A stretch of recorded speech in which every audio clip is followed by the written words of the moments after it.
This draft? What's there not to say? This is just the beginning for these guys. It's time to come home. Tries to make a dribble and fumbles the football. It's picked up and walking into the end zone. All these minor league players looking to make their impact? There's only one place to do that. Oh my goodness! Put up or shut up. Oh boy! The time to make your mark is now. Never before has the spotlight been brighter. He always comes up big in big-time situations. Can you stand the heat? They did not catch him. I made my mark. With the 13th pick, the Chicago Wildcats select Mike Improta. It's time to make yours. Throwing it to the top of the screen. Looks like Mike Improta get the call. This is the SFL draft. I'll see you on the field.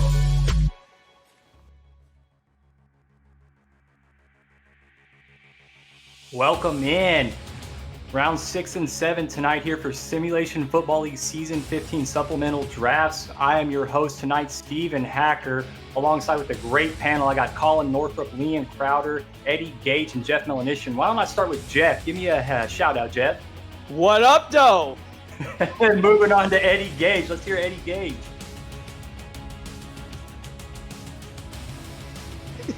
Thunder, but I can't let them steal my joy like that. So SFL Nation, what up, though? Give us the real one. Liam Crowder, how's it going? I'll circle back to you, Colin Northrup. Good to be here, Steven. Plenty of intrigue still left. Awesome. Liam, one more time.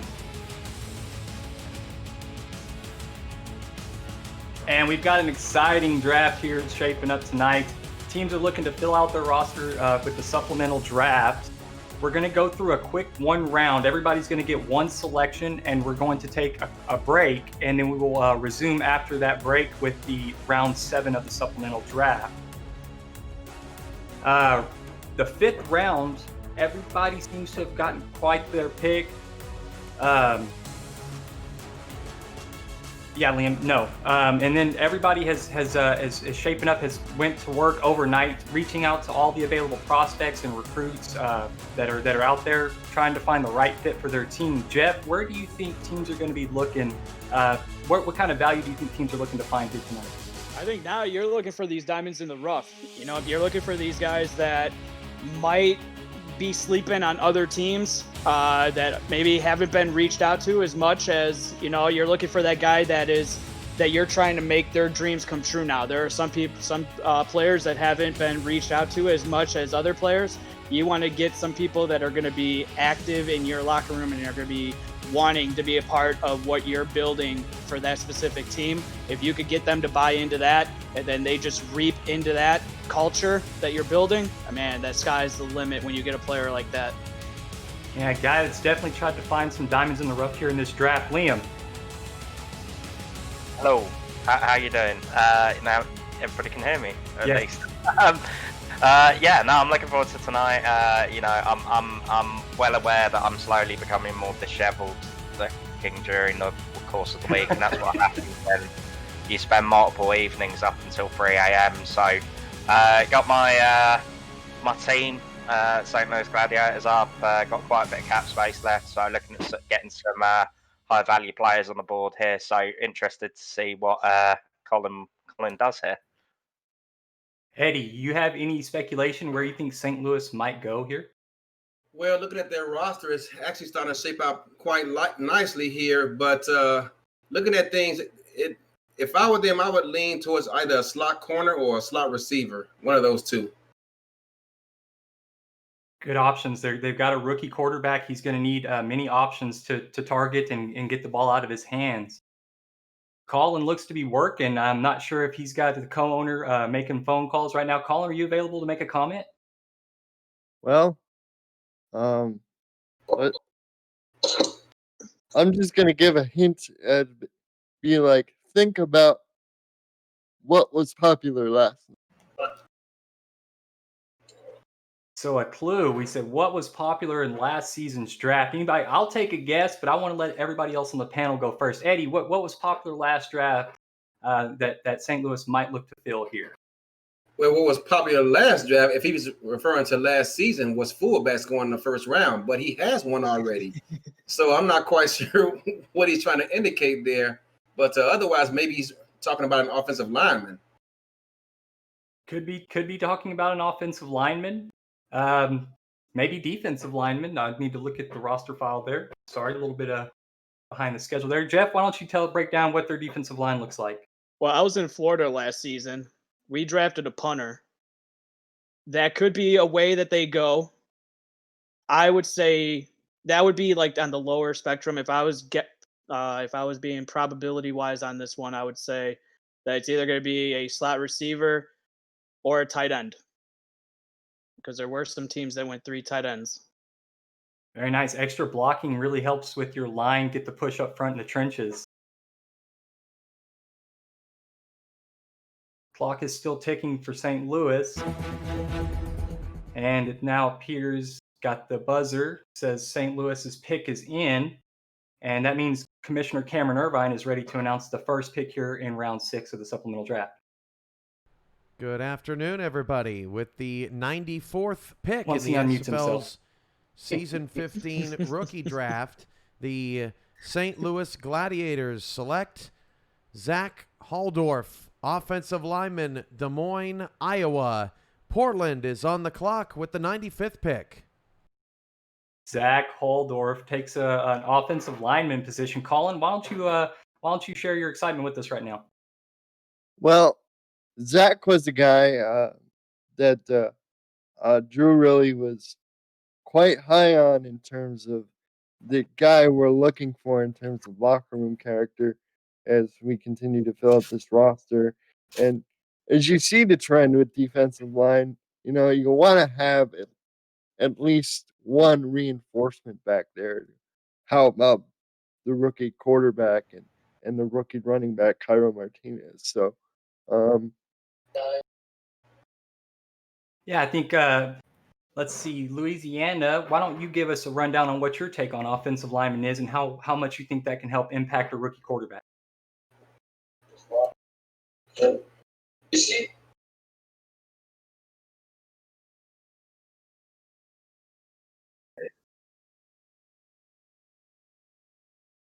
And we're having a little bit of technical difficulties. Just 1 second as we get that sorted out. So, Jeff, you available? There we go. So Yeah. why don't you give us your rundown on how an offensive lineman can impact a rookie quarterback? And It's going to help a lot, especially depending on what part of the line that they're going to put them at. Either protecting the blind side, or they're going to look to see if they're going to put the new rookie offensive lineman in an area where most of the run plays are heading to get a little bit more blocking, along with the fullback as well, Bill Cherry. But wherever you put them, you want to make sure that they're in the right spot. And I wouldn't be surprised if St. Louis is even thinking about going second offensive lineman coming up in the 7th round, and maybe getting both sides, the left and the right, a little bit more protected for Javier Vasquez. That's great. On the clock next is Portland with the 95th pick. And Portland has done a really good job in the draft and in the free agency. They're an expansion franchise, so season 15 is their first season in the SFL. Liam, why don't you give us your expectation of what you think they might draft here? I think Portland have got a few different options. I mean, I think they've done a pretty good job so far of sort of spreading value out across. Well, I think what we're seeing with the supplemental rounds is that we're seeing teams go with positions which are maybe not necessarily as fancied, like offensive line, and the St. Louis pick is just an example of that. I mean, I said earlier in the week, really a big advocate for offensive linemen. But I do understand why teams might see some value there, and I know that certain teams like Vancouver are very big on offensive linemen. So we'll see what exactly happens. I'm expecting that Portland will be pretty good value for this pick, regardless of what they do. So they've got quite a stout offense in terms of personnel, running back. 3 wide receivers, full back. So Yeah, I think they might go with an offensive lineman here. And it's very possible. And it is important to keep in mind that in the supplemental rounds of the draft, players can be taken at any position. If a player is taken at any position other than the position they played in the SFLM, every successful progression in the SFL banks value to their previous SFLM position, which they could sign at as a free agent next offseason or choose to re-sign at the position they were taken in the supplemental draft.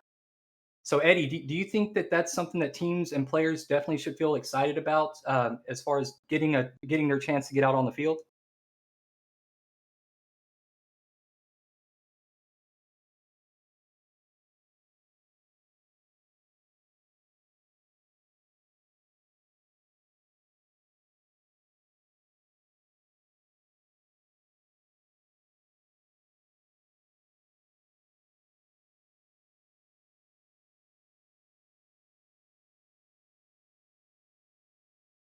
Position of need, but position of need outside the field, outside the the stadium. What can they do to help you to take some of that pressure off your front office staff? Yeah, and that's definitely something that's become more prevalent in recent history with the SFL is that teams need more contributions to their staff and to help their team grow. So it's definitely something that teams are looking for. So guys that know that they have some skills and talents and value, they want to contribute to their team, definitely reach out to owners and GMs. It's not too late. We still have 2 rounds here tonight, only 1 pick down. So if you're curious or you want to get involved with the team, make sure you let them know because they are looking for guys that want to contribute. Colin, Portland, they've got 15 seconds left. Make a quick prediction on what you think they might take.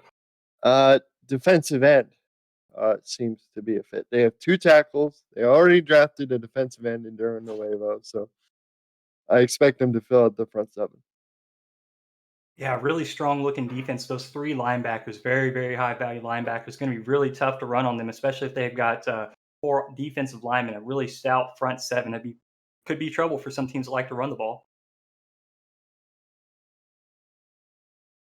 Liam, let's hear one more thoughts. How about all the wide receivers? Portland took some secondary position at wide receiver, got some great value there. Why don't you break down what you think that might mean for their offense?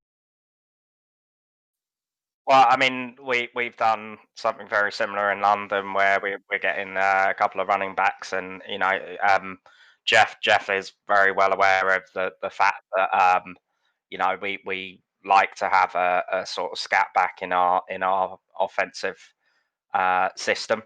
So and sort of get some smaller finesse receivers out wide as well. So it's pretty much consistent with our offensive philosophy.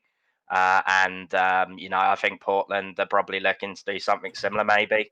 But it'd be interesting to see how exactly it plays out. The end of the season as well will be quite interesting for these secondary players.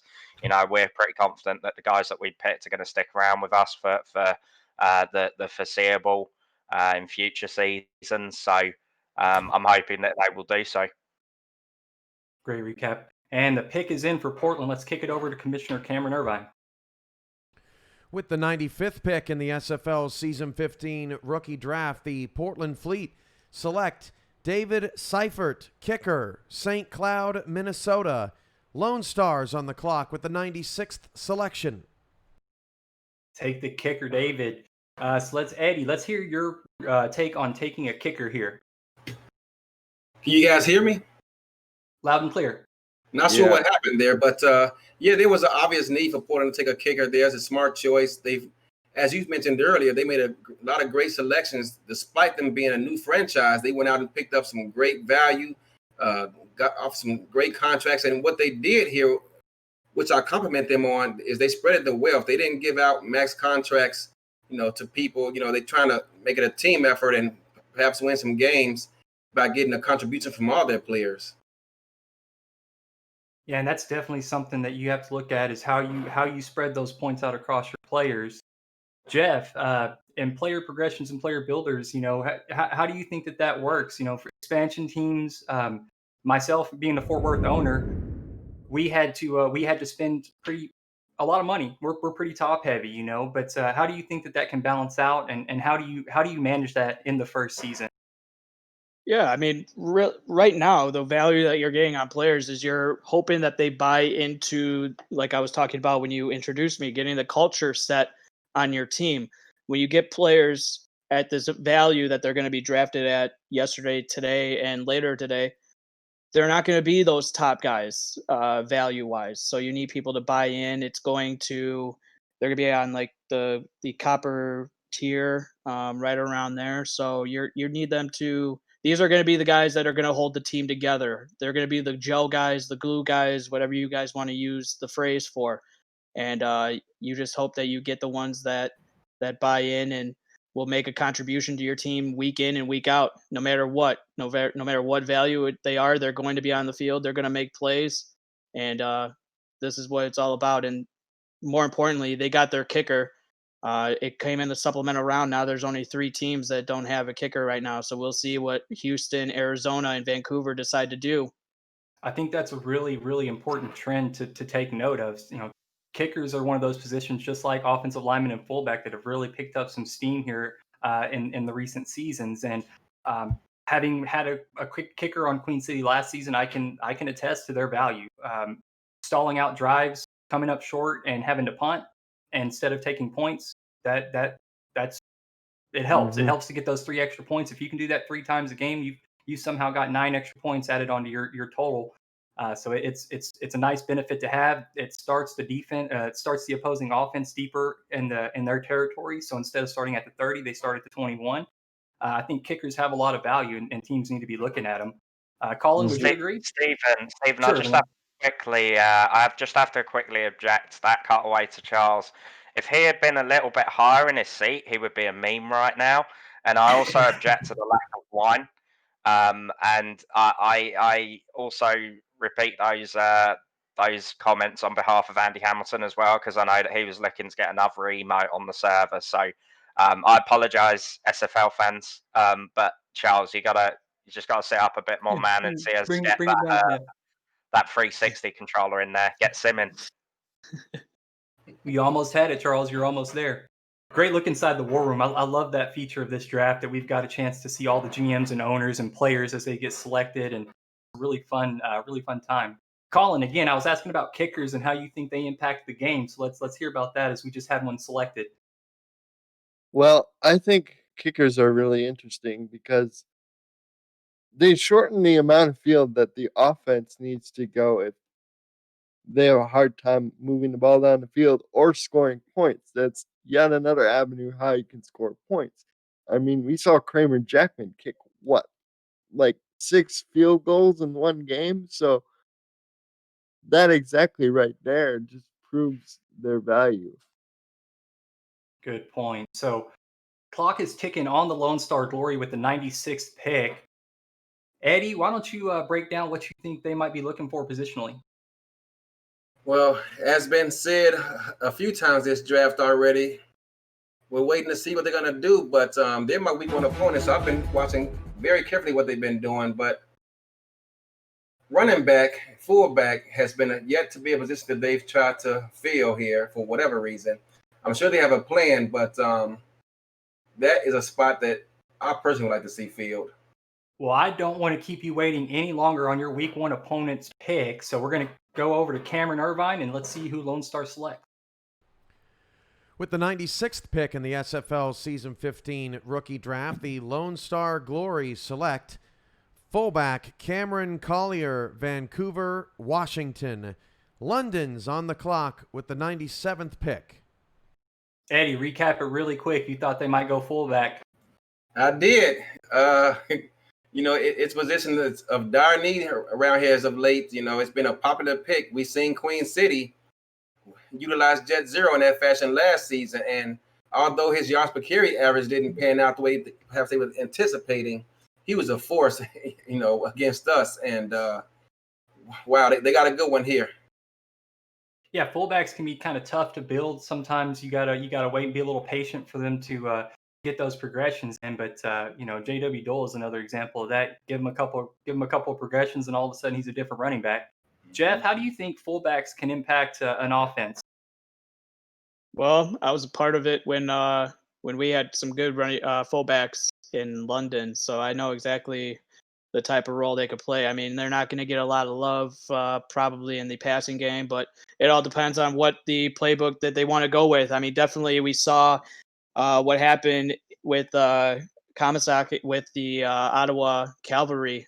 He was used really heavily as a fullback, so he'll get some love. But he's also he'll make some holes for the running back as well whenever they decide to take one, because they haven't taken one yet. So I mean, we've seen it. They can even go even with no running back and just go with the fullback. We saw Alaska/Florida. They do that.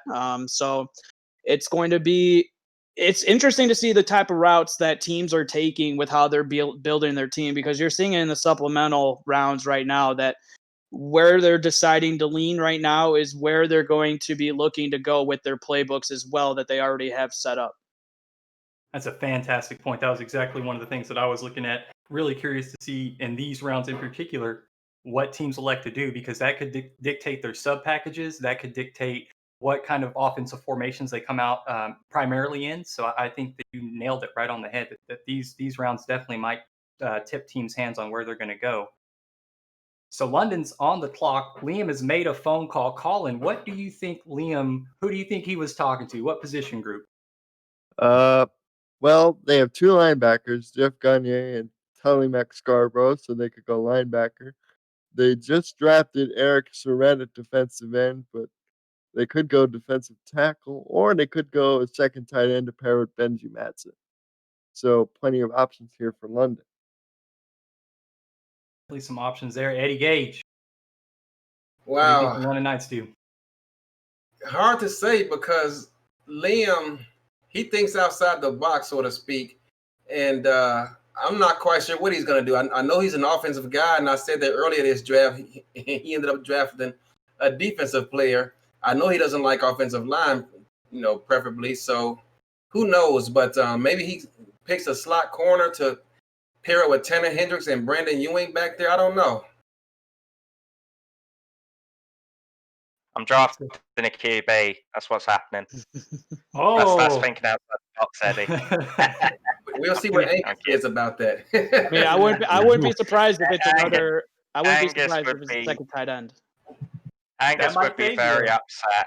Angus would be very upset. In training, sitting there waiting, and then if anything bad ever happened to Angus, God forbid, something bad happened, arm fell off, or he got a Joe Theismann injury, then you'd have somebody sitting there waiting. I mean, it's definitely a thought, but I don't think that's where you're going, Liam. Try. Or could Leon be throwing us for a loop and saying he doesn't like all linemen and then drafting Run right now? That would be the loop. Yeah, that would throw me. I would not expect that. Angus would be very upset with me if I said, "Oh, here's all these new toys for you. We've got you, a new tight end. We've got a couple of new wide receivers.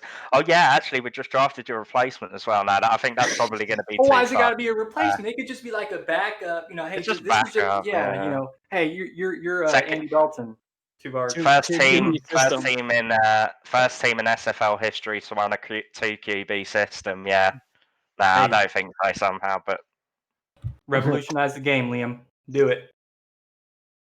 So 1 minute left. There's some processing going on. Jeff, let's. You think offensive lineman? How do you think an offensive lineman would help London? Why do you think they might go offensive? Because he likes to run the football. And Liam likes to show that out. He did it with Reggie Streeter. So it's either going to be a tight end. I think it's going to be a tight end because he had 2 tight ends last season. And now he did have a non-generic as a tight end. So now you're getting somebody that has value in that second tight end spot, going to be even more lethal. All right. We'll see who's going to be eating fish and chips next season in season 15. Cameron Irvine, let's hear the pick. With the 97th pick in the SFL's season 14-15 rookie draft, the London Knights select Zach Turner, defensive tackle. Hey.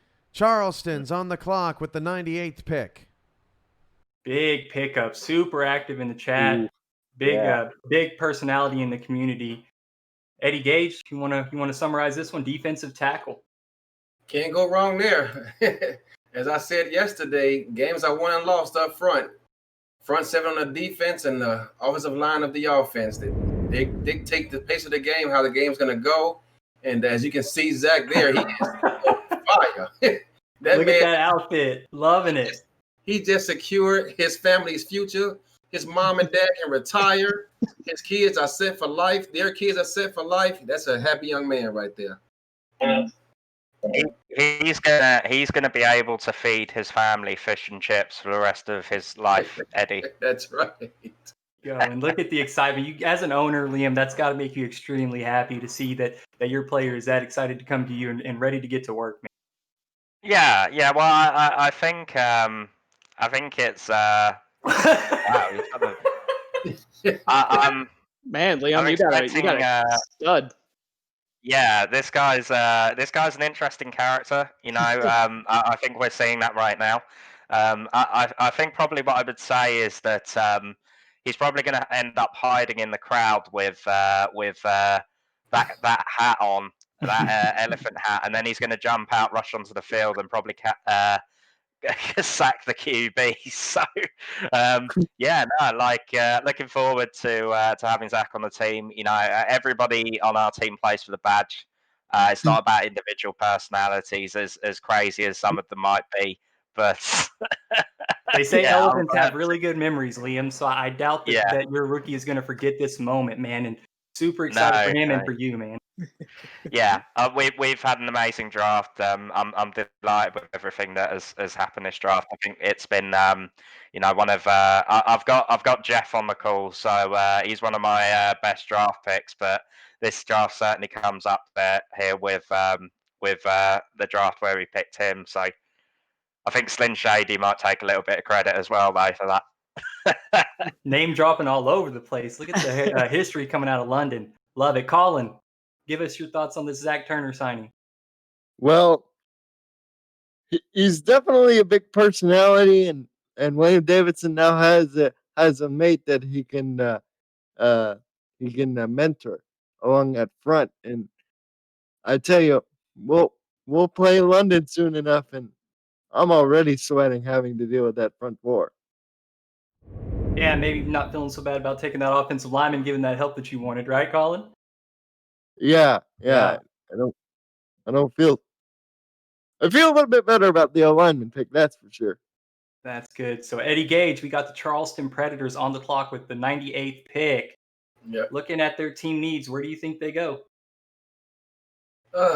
He surprised me by picking up an offensive lineman this past round. I'm not so sure. I talked to him from time to time. He's an interesting fellow. Their roster has already started to shape out pretty nicely. They got some great pieces on defense, so I don't think he's going to go there, but who knows? I've been simming against him in practice, and I'll tell you, he's got some playmakers over there. They're physical up front. They're physical on the back end, so maybe he picks up a slot receiver. I don't know. I'm guessing. I think that's reasonable. Jeff, looking at their roster sheet, what's your take on what they have signed? Oh man, they have two receivers. There are some teams that even have just one receiver signed, so it's interesting to see what they're going to do. But two receivers, I don't know if they really want to go that route right now.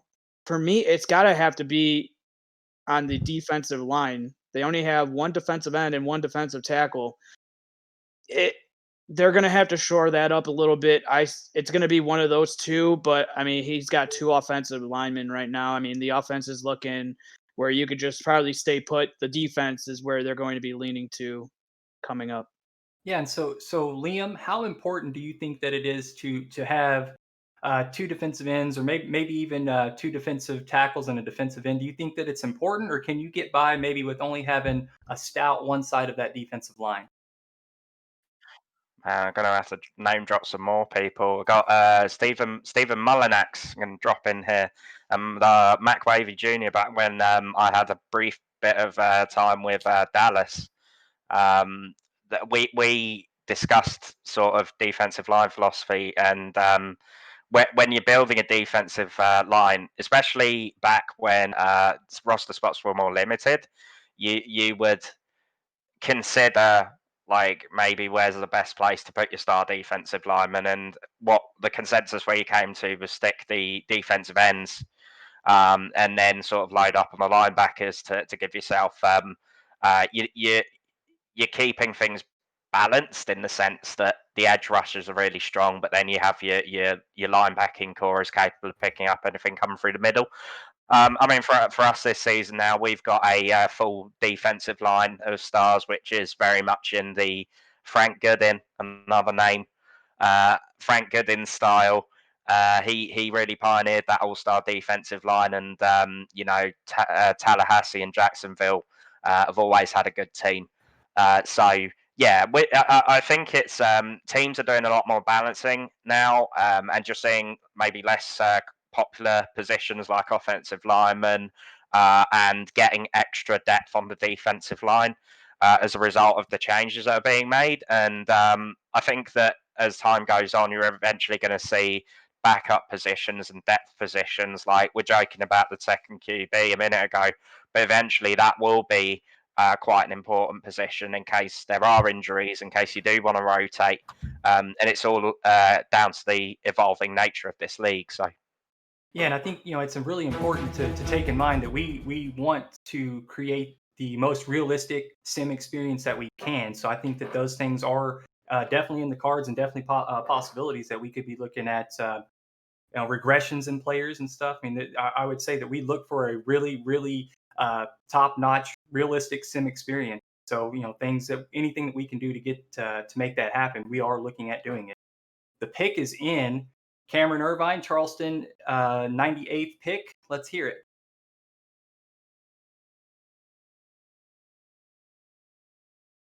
Man, I could not stop laughing at Zach Turner, man. That was...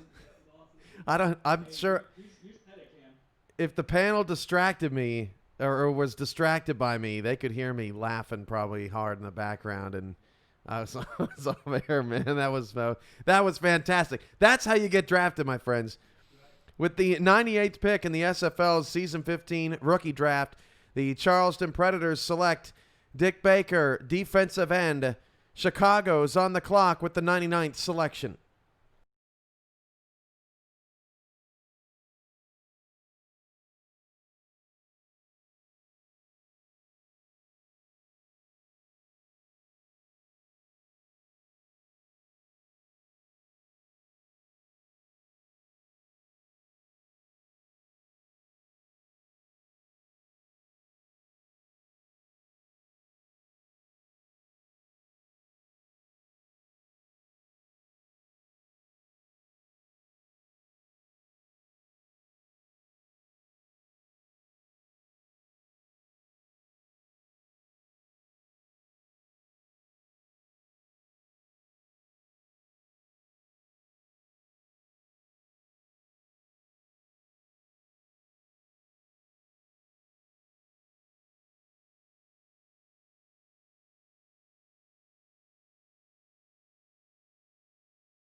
Clock with the 99th pick. They've been on the clock for about 30 seconds. And Liam, where do you think Chicago Wildcats are going to go? Well, assuming I'm not muted. You are coming through loud and clear. I'm coming through loud and clear. Okay. Where is Chicago going to go? I think Shan has a very offensive philosophy. He's sort of in contrast to Andy Hamilton in Vancouver. They work together in Carolina. Oh man, is that Shan? Yeah, it is. Shan is looking fresh. Oh man.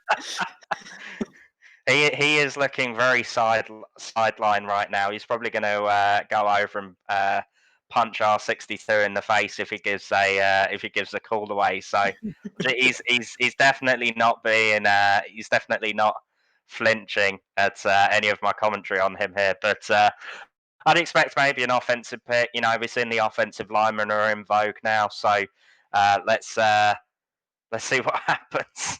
That's right, Colin. Chicago, what are they looking for here, and where would you go if you were them? Well, taking a look at their roster for the Wildcats, they could go a lot of directions here, but ultimately they have Gerald Judicessi. They just drafted Danny Stinson at defensive tackle, so they could go defensive end since they like to run those multiple DB. The nickel package a lot. I don't see them taking another linebacker. Perhaps another free safety. Let's see. They could squeeze a free safety in there. Yes. I think defensive line though. I like that honestly. You know, I know that they do like to get into that sub nickel package when they can. So defensive ends are definitely valuable. You have to get guys that can get upfield and apply pressure to the quarterback. Eddie Gage, what is Shan Varner and his Chicago Wildcats thinking? Talking to Shan in the past, this past offseason here, he's talked about beefing up his defensive line. So I think you and Colin hit it right on the head. I think he's going to go and draft a defensive end here. He's already got 2 defensive tackles. Recently picking up Danny Stinson. If you saw his graphics today, you can tell he's ready for the season to start. He's ready to run through a brick wall today. But I think they're going to give him some help and possibly draft a defensive end right here. Man, look at that. They signed Mar Rivers in the offseason.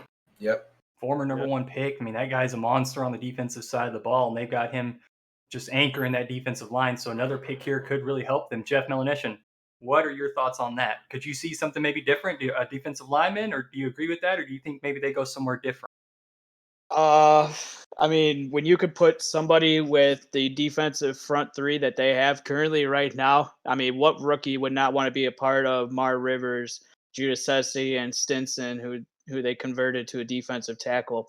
If you take a look at that linebacking core as well, Buddy Blaze and Clint Hendershot, they could even go with a rookie linebacker under there, you know, learn from them a little bit, get their progressions up a little bit, then boom, that linebacker could step in right away when something needs to happen, or when they go to a 3 linebacker set. Yeah, even though the third linebacker doesn't really play a lot, but even there, I mean, they are spoiled for choice. Basically, they could go with another free safety behind Maurice Spurgeon if they really want to. I mean, but outside of here, I mean, defensive end seems to be, I think, what Eddie said, and now me reiterating it, I think defensive end is the way they go.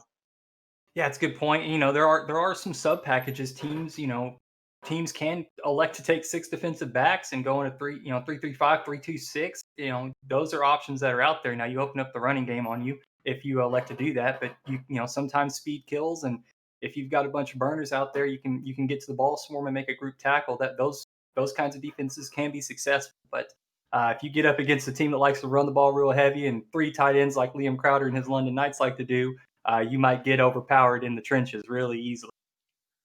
Well, you know, I think, Stephen, sorry to butt in here, but you know, I think very much this might be a tight end pick for the Wildcats. You know, just looking at their needs, you know, to get that second tight end would definitely be an interesting addition to their core.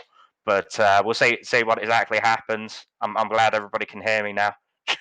yeah, and maybe we could open up like single back ace or something with if they did that, and you know, get Ash Odom going. That's a good point. I like the creativeness.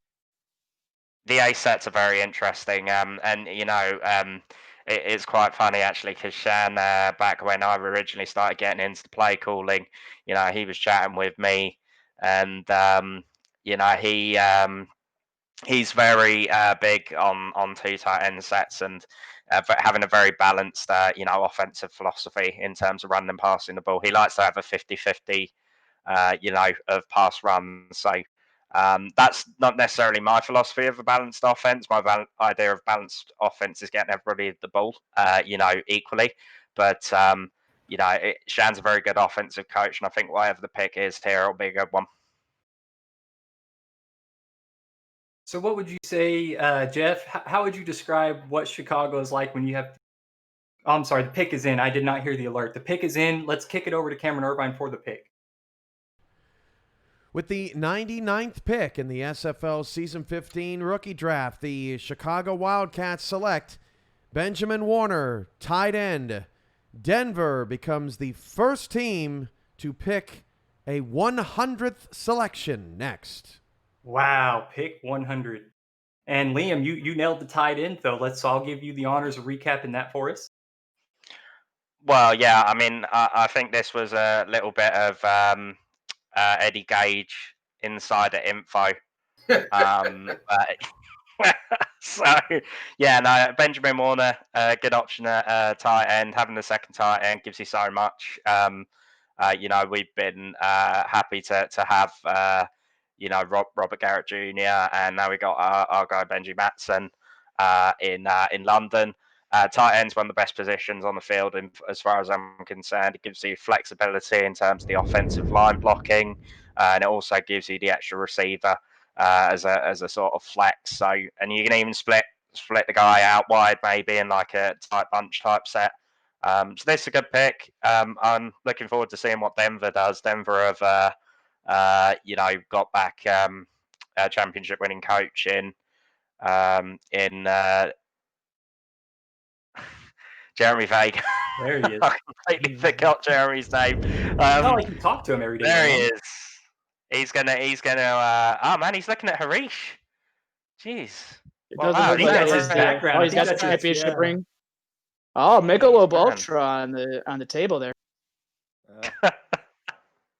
So yeah, Vegas it's going to be Chargers. interesting to see what Denver do. And so Eddie Gage, I just wanted Eddie Gage's thought really quick because he has a legend at tight end for his team, the Arizona Scorpions. And I just wanted to hear his thought of Chicago taking 2 tight ends and just his thoughts of how important a tight end can be to your team's success. And then we'll get on to Denver and their centennial pick. Well, back in the day when I played, showing my age, with a tight end, you were just happy that they were adept at blocking. But these days, if you can find a tight end who can both block and catch, specifically downfield on intermediate routes, you have hit the jackpot. And they now have 2, and we'll see how he uses them. As we all know, he's returning to coaching this season. He took a season off to kind of refresh and recharge, and now he's back and promising to make a deep playoff run. I saw him mention in the chat that if he doesn't make it there, it's going to be considered a disappointment. So I'm sure he's going to be motivated to go out there and prove that he's one of the league's best at it. And now he has a tight end to help him, with that blocking and downfield threats. It's going to be, if you can get 2 pass catching tight ends, oh my goodness, it just opens up the floodgates as to what you can do on offense, as we've seen Charleston do last season. Very, very easy to create a mismatch with the oversized tight end. So Denver is on the clock with the number 100 pick, the first ever 100th pick in an SFL draft. Denver restructured right before the end of the draft to make sure that they had everything in place. So coming into the supplemental, picking near the middle of the draft, a well put together roster looking at it. Jeff Milition, where do you think Denver would go here? 2 offensive linemen that they drafted. They also have Jared McChesney coming back at running back. What would you say about having a fullback in there as well, pounding the rock for him as well, behind Jeremy Mosley, Gene Benazzi, and then D'Amico Ryans? I mean, that's looking like a formidable running game right there. When you got McChesney, of course, I mean, he could blow through anybody, and yet you give him another lead blocker at that, in a fullback, and especially get a fullback who can also go out and run some routes as well for you. That looks pretty formidable there. But if you take a look, I mean, they also need a defensive end and a defensive tackle, so they do have openings on this roster.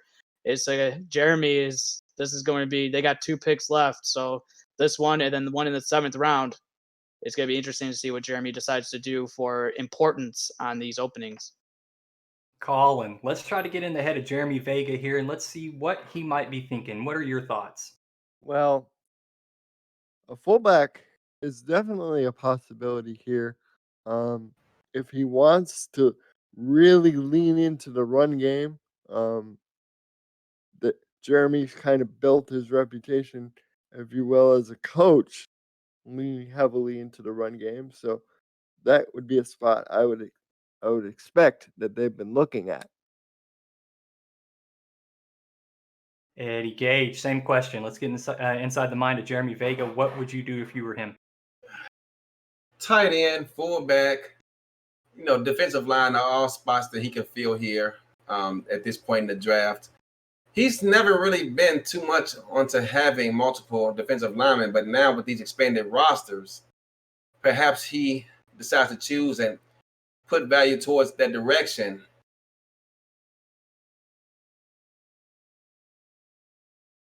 And we're getting close. And so, Jeff, what would you say was a big signing for the Denver Nightwing? What was your biggest offseason move if you just had to look down at their roster right now? What would you say that biggest offseason move was to? I mean, of course, is bringing back Josh Miller. Obviously, when you bring back the quarterback who's won a championship for you, bringing him back, signing him, letting him just finish everything out in Denver where he started. Jared McChesney is another one, but I mean, they were spoiled for choice for getting their guys back in here. We're just going to add another piece to they're going to add a piece to the puzzle in Denver. Yeah, under great leadership, on and off the field. But Denver has their pick in. Let's go over to Cameron Irvine. With the 100th pick in the SFL's Season 15 rookie draft, the Denver Nightwings select R.E. Mills, fullback, Plumas Lake, California. Houston's on the clock with the 101st pick. Fullback goes to Denver, and Jared McChesney is just looking like a dangerous, dangerous weapon before this Season 15. Colin, give us your thoughts on Denver, and looks like they're heading back to the ground and pound. Let's hear your thoughts on that. Well, it's definitely a good selection. Like I said, Jeremy's kind of built his reputation as a head coach around the running game, so it's not a surprise that they go fullback here. And there's a lot of flexibility in terms of playbook that you can go to the fullback, not just your standard I formation, but you can sort of line up that fullback all over the place, and it can be a weapon even in the passing game, not just out of the backfield, but you can go down the field and vertical if you so choose. And a guy that likes to get his offense, get creative with this offense, Liam. What do you think about this? Having the offensive lineman and now the fullback to help their running game. What do you think about that? I really praised Demond and the Hyenas earlier in the week for picking a fullback, and they got really good fullback in Stephen McMichael's converted from halfback. So yeah, I mean this is a good pick. Clearly, fullback is in demand as a position more so than it ever has been in the past. From again. The case of like with a tight end, you have the flexibility of keeping them in the backfield and using them as a blocker, or you can send them out, but put them out in the spread, or fullback is a very key position now in this league, and I'm looking forward to seeing what exactly fullback can do in the Denver offense. Eddie Gage, we got Houston on the clock, your old former team. I'm sorry, where you were formerly associated with, Eddie. I'm sorry, but yeah, give us a recap on what Houston might be looking for here. You're really close with Demond, so let's give us some inside information. Give us, how does Demond think here? Where might he be going? And don't misdirect us, Eddie. Give us good commentary here. Where's Demond going? Let us know, man. Well, it's my plan to misdirect you because. But to be fair, I know Demond pretty well. He's been a good friend of mine, one of my best friends for the past decade. For goodness sake, maybe he looks at a slot corner to give Everett Garrison some help. Everett is one of the best in the business. One of my favorite players to watch. He was a rookie of the year. He was a rookie of the year in his first season here. In the SFL, he got him some help last season with Jacob Collier. Aiden Davis is gone, and they haven't got that kind of productivity out of him since. He was another Rookie of the Year candidate. He didn't quite win it though, and maybe they shore up that secondary and give him some secondary help with a slot corner here, or they could go kicker. Oh, there's a nice little layer. Maybe kicker is something that Houston considers here. As you take a look inside of the Houston War Room. Look at owner Damon Simeon, player DR Sim, a legendary wide receiver in the SFL. Looks like he put on some weight in the offseason. Hey now, just because you're on an early off season, waking up at 3 a.m, going out and running doesn't mean you have to take a shot at your old buddy like that, man. I'm sorry. He's looking fit. Look at him. He's looking good, dude. Yeah, look at him. He's flex on him. Flex on him, Damon. Come on. Yeah, he's shaking his head. He knows. And it's great, man. And I think that's a good point. So, Jeff, let's hear your thoughts on Houston and where they might go. You know what? He was high on Matt Finnick yesterday, if I remember correctly, when we selected him in Louisiana. He was high on him. So I think it might be kicker here. That is just where I think it will go. Outside of that, I mean, they got their offensive lineman. They could possibly get a second one. Look at that, as DR is simming on or is flexing on Eddie right now. I mean, Eddie, you're gonna have to put in some work in the offseason now to get that.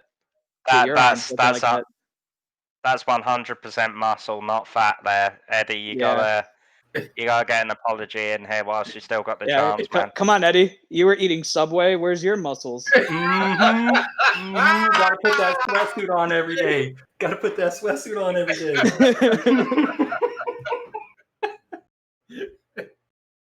No, let's get back on topic though. Houston's on the clock. They're looking for a supplemental pick here.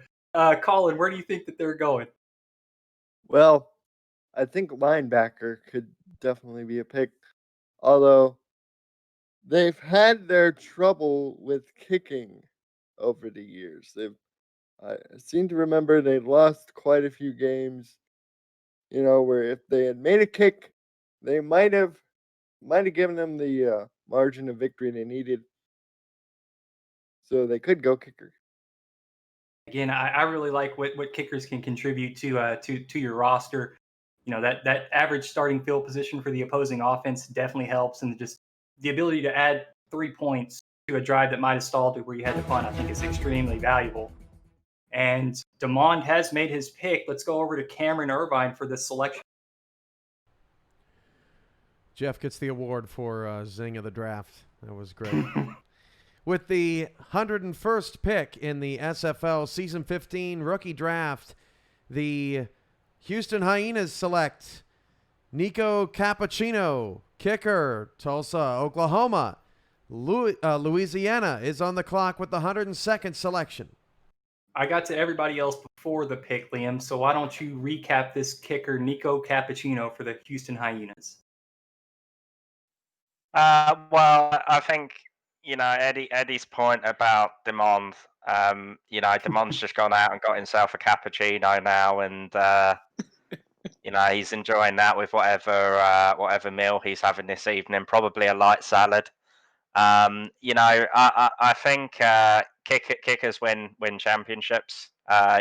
We've seen some of the great kickers in SFL history really make a name for themselves and make a name in the annals of the league.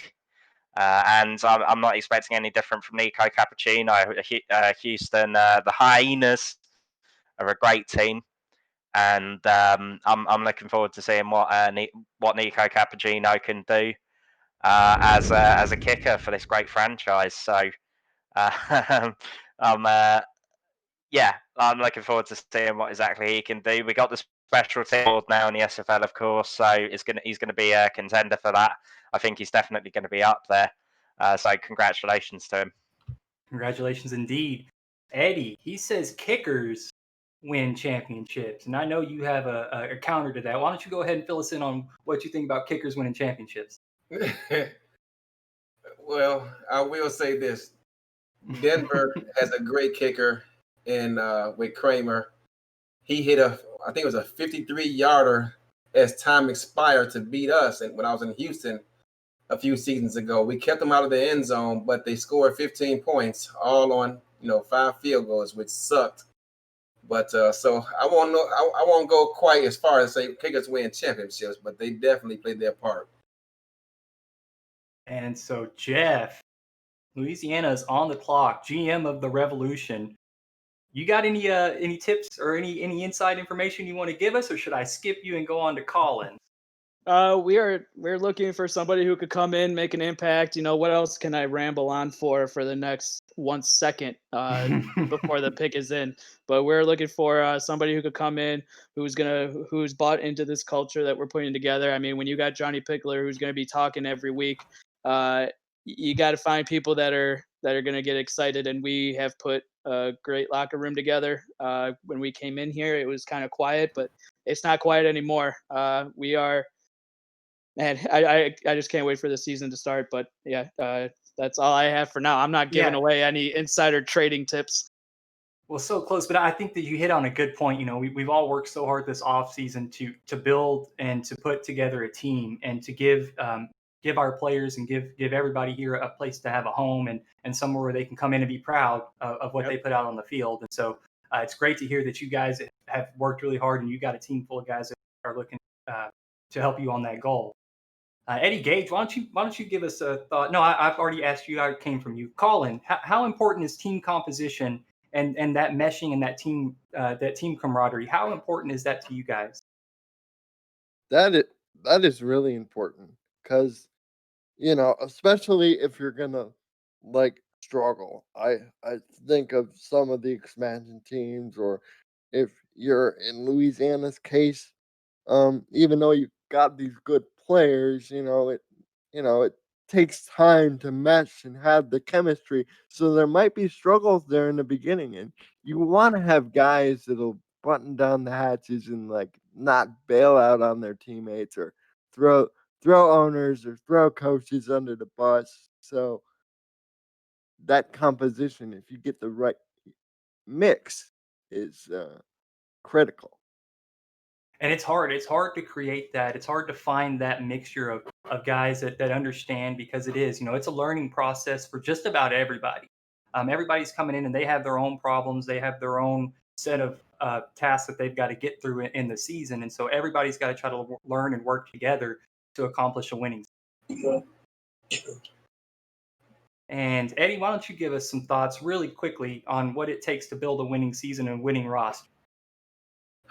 I'm still trying to figure that out over here in Arizona, but I'm en route.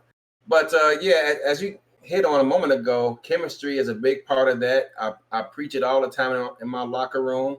I preach it to the players who I'm considering to pick in the draft. I tell them, that team chemistry is big in our locker room. I don't like to settle for anything less. Now, some people may question that with some of my off-season moves, but we've had big discussions. And in fact, the very first day I brought Anthony Wyo to my team, the very first day, I created a group chat with some people who he had some disagreements in the past with, and we hashed everything out, and now they're like brothers. So team chemistry is definitely big. And that's great leadership. That's great leadership to recognize that there was a bit of an issue there. And it's great that you were able to get those guys together and you were able to watch. That's great. It's fantastic. Great leadership, man. And the pick for Louisiana is in number 102, Commissioner Cameron Irvine. Let's hear it. With the 102nd pick in the SFL Season 15 rookie draft, the Louisiana Revolution select Leonard Butler Sr., offensive line, Murfreesboro, Tennessee. Mexico City has the 103rd selection. And so, Jeff, you highlighted it before the pick. Why don't you go ahead? As we get a celebration, why don't you highlight Leonard Butler Sr. for us, Jeff? Johnny Pickler, your personal bodyguard, has arrived in Louisiana. All right, so now that I got that out of the way, this was somebody, Leonard Butler Sr. All right, so Ross Napoli, our assistant GM, actually started getting in contact with him. And then the rest of us just started contacting him. So it was all of us. We went to him. I was the last one, of course, because I'm busy doing everything else for the SFL with broadcasting and whatnot. So it was just a great conversation that we had. Ross Napoli was the one that I would give him credit for this one, along with Gerald Smith. So it was just a great find. Finding somebody who was a tight end originally, moving him to the offensive line, talking to him as well. Even Johnny Pickler was big in having the conversations with him as well. So this was like a full front court press to team bring effort. him on here. Yeah. And that's, I think, a lot of what it takes, Jeff. Honestly, we do that same approach with Fort Worth. If we hear our guys saying, hey, I had a really good conversation with this guy, right? We go talk to them. Yep. Right. I mean, because that says we already like the guys that are on our team. Right. And so if our guys are finding guys that they like, well, that says, hey, that's kind of in our culture. That's right within our wheelhouse. And we've already kind of gotten past the first step of breaking down that barrier of understanding and that friendship and getting them to kind of trust us and talk to us and tell us truthfully what they want. That's a lot of times people. Plus he's a vet as well. So, I mean, that just adds to the list of vets that we have here along with Twin Screw and Pickler. So it's, I can't say any bad things. I mean, this was awesome. And can't wait to get it going. Yeah, congratulations, Louisiana, on that selection. So Mexico City is on the clock with the 103. Liam Crowder, let's hear your thoughts on where Mexico City might go here. Mexico City. I'm not entirely sure, to be honest. I think that Ramos has a very diverse sort of playbook in terms of the way that he does things offensively and defensively. So I think Mexico City could go pretty much anywhere across the board. They did pick a defensive tackle in the first round of the supplemental and the fifth round overall. So maybe they could go for. We could see another line player pick. It looks like there's been a bit of a strong market for these sorts of players in these supplementals. So I think Mexico City might go back there. Eddie Gage, agree, disagree? I agree to an extent. Looking at their roster, they're one of the few teams who have two tight ends taking former Arizona Scorpion tight end TJ Punk in the draft. He's a great player. I love that guy. He's always positive. He's always motivating, and he likes everything we put out on Twitter about 5 seconds after it's released. So they got a good one there. And so maybe they follow in the footsteps of Charleston with the two tight end offense primarily. I mean, Charleston team, they lined up every play with a two tight end set. Maybe they follow their footsteps and try to slow the game down with their offense with the departure of Ray Bentley. I don't know. Maybe they go with a third receiver. Have to sit back and wait. I don't know. They got Krim in the first round. Everyone's wondering where he was going to fall. And then they drafted Scott Stover yesterday. Maybe they get an offensive lineman if they can find one. But, I don't know.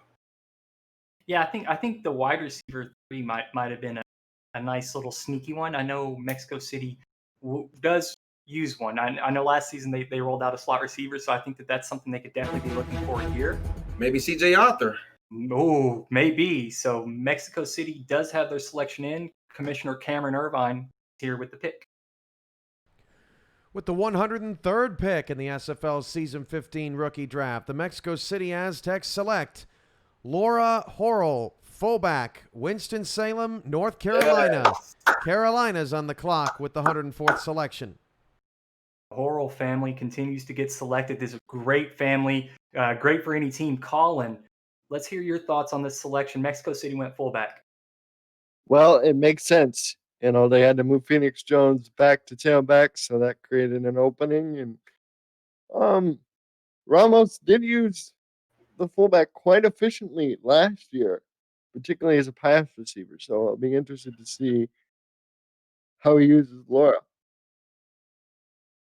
Yeah, again, the Horrell family is a great addition to this league, and there's a handful of them. I've got a couple here with me in Fort Worth, but now Mexico City has a couple with them. So doing their parts, great family, great family to build your team around. Liam Crowder, Lora Horrell, fullback to Mexico City. Let's hear your recap. Yeah, well, at least I got the side of the ball correct, getting someone on offense. So, yeah, this is a good pick. And again, very underrated position, fullback. Lora Horrell will give a lot of flexibility in terms of what Mexico City can do on the offensive line. In terms of the offensive playbook. But I think what I think Ramos might do is I think what he will do is he will make the fullback the power runner, and then they're gonna use their running back as the sort of outside runner. So this is very much the Ray Bentley replacement type runner that we're seeing here. I think that will be quite a common thing amongst SFL teams going forward. You got to appreciate Harish's commitment to memes here. It's very much in keeping with the What a Skyhawk, good look at that. He's philosophy. got the cherries on the wall as well. Like, he is ready to go. And He has the new one from yesterday. So fun. I love Harish, man. He's so fun. He's just a great guy to talk Hi, to. Harish. Always around, always somebody to bounce something off of. Hi, Harish. Don't fall asleep, Eddie. You need to learn how to write backwards, Harish. Yeah. Inverted. Harish, it's only showing to you. Yeah. But Carolina has not been very active in this draft. Hello, Cowboy. Hello, Cowboy. What is this? Is this Cowboy? Yeah, that's Robert Garrett. And so, that distracted me. Carolina has not been very busy in this draft. Hey, kiss your computer screen, Harish. Now all we need is for Harish to fall on the floor. So. Cards. So Carolina's looking to fill some picks here in the supplemental draft. They were able to retain a lot of players out of season 14, so didn't need a whole lot of draft selections. But Jeff, why don't we hear from you? Where do you think Carolina's going to go? Oh, now you're going to put me in the minds of the one great Harish Prasad. I don't know if I really want to go in there, but they are missing defensive ends, so that is where I think they're going to go. I definitely think one of these picks is going to be a defensive end, unless they just want to keep running with Cologne and Hall. I mean, outside of that, I mean, why wouldn't you want to do that? But they got everything in the secondary. When you're bringing back one of the great cornerbacks in Zane Doney, who had a great season last year, get that front four solidified, get a defensive end who can supply the pressure as well to make the quarterback throw to Zane Doney instead of to the receiver he was looking to throw to. And I really like the way Carolina uses those two defensive tackles. If you ever get a chance to watch those two guys in the trenches, I think they use them very creatively. So if you want to watch good defensive line work, check out a Skyhawks game. It's just under a minute 40 for Carolina. So let's go Eddie Gage. Let's hear your thoughts on this Skyhawks roster. Well, before I hit on that, I will just touch on what you just said. I've been meaning to make a YouTube video about it. Their defensive coordinator, Sully Richardson, does not have much experience under his belt. He hasn't been doing this very long, but he is vastly underrated. And he is the reason that they've been in the games they were in, because that defense is stout. He deserves a lot of credit. He's come a long way in the short time he's been here. But I agree with you guys. I would like to see them show the defensive line with some defensive ends. They don't have any contract defensive ends right now, and seeing them pick up one here would be a great selection for that team. Yeah, again, solidifying the front seven, I think, has to be a goal of all the teams in the SFL right now. Because teams are able to sign offensive linemen, they're able to shore up their side of the ball in the trenches. And so, oh yes, that's a great picture.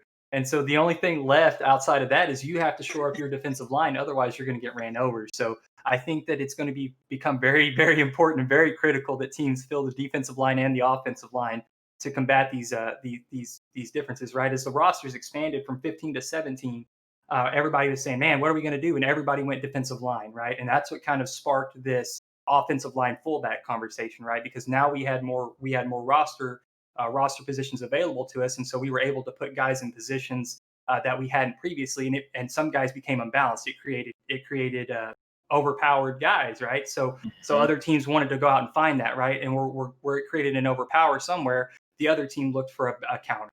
And so we'll see where Carolina goes, and if they agree with that. The pick is in. Cameron Irvine, let's hear it. I'll never be able to unsee that, Liam. With the 104th pick in the SFL Season 15 rookie draft, the Carolina Skyhawks select Mark Martin, cornerback, Paxton, Illinois. Arizona's on the clock with the 105th pick. Eat fresh. So they pick up a quarterback to help out in the secondary. Jeff, let's hear what your thoughts are on Mark Martin. receiver converting over to corner. Called his games a couple times in the minor league. He was very used heavily and often for his team. I believe that with Carolina, they're going to get somebody who's going to come in and want to play from day one. He's a great person. He's reached out to me a couple of times in chat and whatnot. So he's a great guy. It's going to be interesting to see what Carolina is thinking about here with the third corner. So obviously he's going to be playing the slot a little bit. And to add with Dakota Joseph and St. Doty, this is going to be a formidable secondary for Carolina. So definitely it looks like one of their needs was to solidify this secondary a little bit. Granted, they got Chet Nevels yesterday, so as a free safety. So it's going to be interesting to see what they're going to decide to do with their last pick coming up. But yeah, this was a great addition for Carolina and for the Skyhawks. And I'll say supplemental to end up with Chad Nevels and Mark Martin. Mm-hmm. That's a great job. Those are two guys that have been on my board, and both of them ended up in Carolina. So yeah, there's been some great picks in the supplemental. I mean, you could look at Benjamin Warner a couple selections ago. Who would have thought that he would have lasted this far? So teams are finding that value, and that's exactly what you want to see. This is when you know that you've done your homework every day, that the draft isn't going on. Colin, our friend Eddie Gage is on the clock. Take a look at his roster composition and tell me where you think Eddie might go. Let's get in the mind of Eddie Gage here. All right, let's get in the mind of the Hall of Famer here. Let's see. They could use a linebacker. Kicker would be something perhaps they'd be interested in. How about that offense a little bit? They had some growing pains last year. Or they could go a third linebacker. You never know. But you got to look right here, Colin, real quick. Just wanted to interrupt you. That's Ashley Jackson, general manager for Arizona, on the call, probably talking to their next pick. Looks like she may be on a group call with Eddie Gage there, but great to see that their front office is working in tandem, securing their draft picks. Liam, how important is it to you that you have a staff around you that helps you scout and find these prospects and these diamonds in the rough?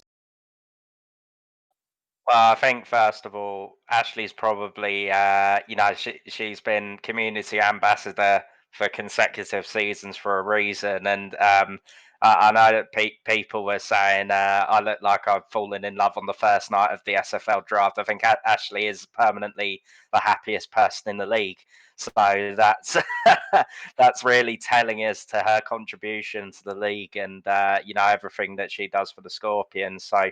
I think I think for me it's really key to have a staff which supports you.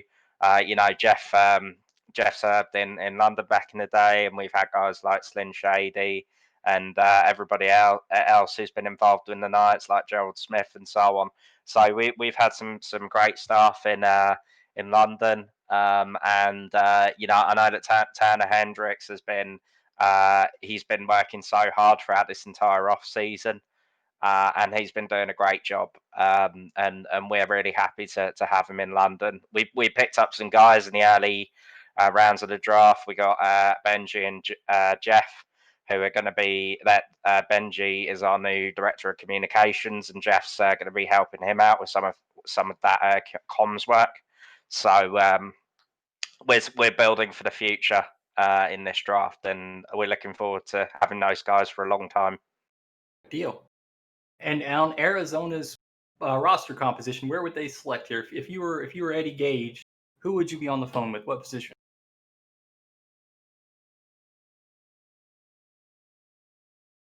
Oh, in terms of, was that directed to me?